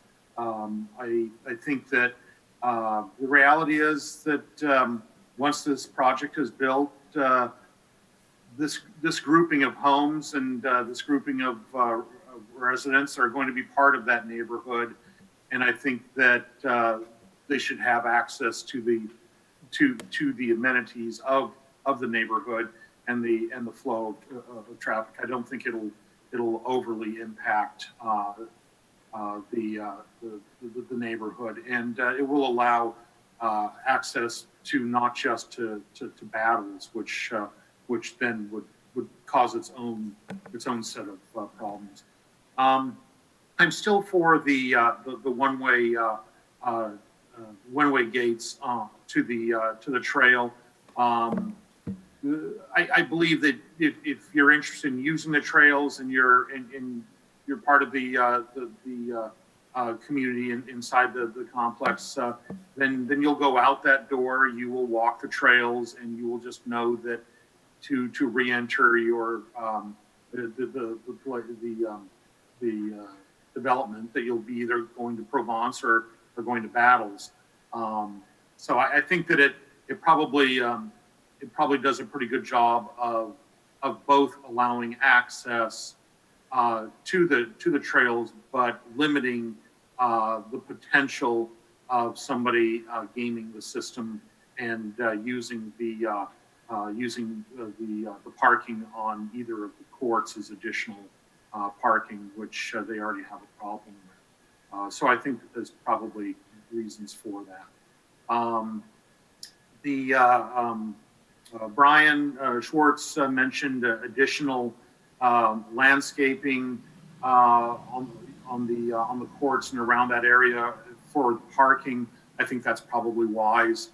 If we're going to have the wrought iron gates, then it's probably good to make it so then the cars that park along that west side are not every time they come and go in the evening flashing their lights into the residents up to the west. Other than that, I thought it was a good project before. We did have some concerns, and we wanted to see the actual details of those concerns. I think the developers have done a good job with this particular project. And so from that standpoint, I could certainly see supporting it. And once again, with a thought of additional landscaping and those one-way gates. Thank you. Thank you, Commissioner Dickerson. Anyone else looking to make a comment? Yes. Oh, please go ahead, Commissioner Hernandez. I I think that the modification to allow the 2 feet of building height over the 35-foot permitted in the zone is not significant to make a finding that it has the adverse effect on adjacent property. I too prefer the wrought iron fence. I think that we shouldn't block the access to Provence, and I agree with Commissioner Dickerson that the one gate to the trail should be in place. I think overall this is a really good project. It's going to offer median to low-income housing. I know that 60% of it will be to the median income, and that's really important. I think that the fear may be that it's going to be a lot of people who don't work or are low income or not able to work, but I don't think that's the intent of this project. I think it's a really nice project of 160 units. It's going to provide a lot of housing for people. People have trouble finding housing. It's very expensive to live in this area. And for that reason, I support this project. Thank you. Thank you, Commissioner Hernandez. I echo a lot what the rest of the commissioners said. Although I am in favor of a block wall, I would like to keep the south entrance open. With respect to having gates at the trail, I'd rather have it open. I'd like to commend Commissioner Blanco initially for the last meeting and making those suggestions on the battles. I think it's going to look better. You're going to have a better access onto battles and moving it further west. The 3-foot height, I think that was a concession for the density bonus, or at least for the low income component of this project. It was a 2 or 3 feet. 2. Was it 2? Okay, so yeah, that's I'm okay with that. But I do think it's going to be a good project, and I know we need the housing. It was interesting this morning. I read an NPR article that said that the biggest gainer of pandemic migration was Santa Maria and Santa Barbara, which blew me away nationwide. So we have a lot of folks moving here. We need the housing, and I think we have a management company that's going to be very, very involved with the rules and regulations of their tenants. So I also like this project. With that said, if anybody would like to make a motion with any type of conditions or additions to what we brought up tonight, please feel free to go ahead. Do we have an agreement as to the blocked wall or the wrought iron? I think the wrought iron took it. Sounds like wrought iron's the way to go, and I don't think we got the support on that one. Did we get consensus on the one-way gate to the trail? I think so. I think we have 3 for that too. Yeah. Commissioner Hernandez, we have our City Attorney Whittam would like to say something. Yes. Ms. Whittam, go ahead, please. Yes, sorry to interrupt, Commission. Heather Whittam, Assistant City Attorney. I do just want to remind you, because on the agenda we have it right, but on the item we have it backwards. If and when you are ready to make a motion, we would first need the motion to adopt the mitigated negative declaration. After you take the action on the environmental, then you'd be moving to the project. So when you're ready, if you could make 2 separate motions in that order. Thank you. And Heather, the mitigated negative declaration, that's going to be a resolution, not a motion. Is that correct? Yes. Okay. I'm ready to make that motion if people are ready for it. Yep. Sure. Okay. Then I move that by resolution, we adopt the mitigated negative declaration for the project of the Centennial Gardens Plan Development Permit at southwest corner of West Battles Road and South Depot Street. Do we have a second? Second. It's been moved by Commissioner Dickerson, seconded by Commissioner Blanco. May we please have a roll call? Commissioner Dickerson? Kathleen's gone to sleep. Oh, we lost her. I'm She's sorry, passed out. I had it on mute. Okay. We're having that issue tonight. Commissioner Dickerson. Aye. Commissioner Blanco. Aye. Commissioner Hernandez. Aye. Commissioner Seifert. Aye. Chair Lopez. Aye. Okay, then I'll go ahead and make a motion that we approve the plan development permit PD 2020-0006 with the modifications of additional landscaping along the west-hand side where the parking is to try to mitigate the light that may come into residents on the west-hand side, and to have the 2 gates on the west-hand side be one-way only access going out of the project. Second. It's been moved by Commissioner Dickerson, seconded by Commissioner Blanco. May we please have a roll call? Commissioner Dickerson. Aye. Commissioner Blanco. Aye. Commissioner Seifert. Aye. Commissioner Hernandez. Aye. Chair Lopez. Aye. Both motions pass, 5-0. Thank you very much. Okay, all right, we're on to other business. We're moving. Do you have any- Yeah, we're any oral moving now, reports man. from- Oral reports from Planning Commission and staff. You have anything? Chair Lopez, I do have a quick staff update. Please go ahead. Brief. Okay. God, I hope it's quick. It is quick. So the only thing I was going to mention is that we do have a study session tomorrow at 1:30, and I'm just going to be giving you an update on where we're at with the city's RFP or request for proposals for city-owned properties here in the downtown area. And that is it. Thank you, Dana. Anything from the commissioners? I got one thing. I'll make it quick. I think it's time we relook at the 5:30 start time again. We had looked at that once before. I don't know if anybody's lives have changed, but it is 10 o'clock at night. The city council does start at 5:30. It seems to be working, but it's not up to me. So we might want to discuss that in a future meeting. Second. Okay. Just kidding. Is there anyone else like to, and do we look at that as in a study session form or I don't know if Heather's still on? We generally have to vote on it in a meeting. Not everybody can start at 5:30. That's the problem. And so we just got to make sure that it works. I don't know if anybody's lives have changed. May I make the suggestion that we do it after the new year when whoever is going to be on the city council or the planning commission is going to be on the planning commission? Yeah, because there's 3 of us up for grabs right now, so that's fine. Yep. Makes sense. Okay. Yeah. The only thing that happened in my life is there's some pandemic going on. I haven't noticed.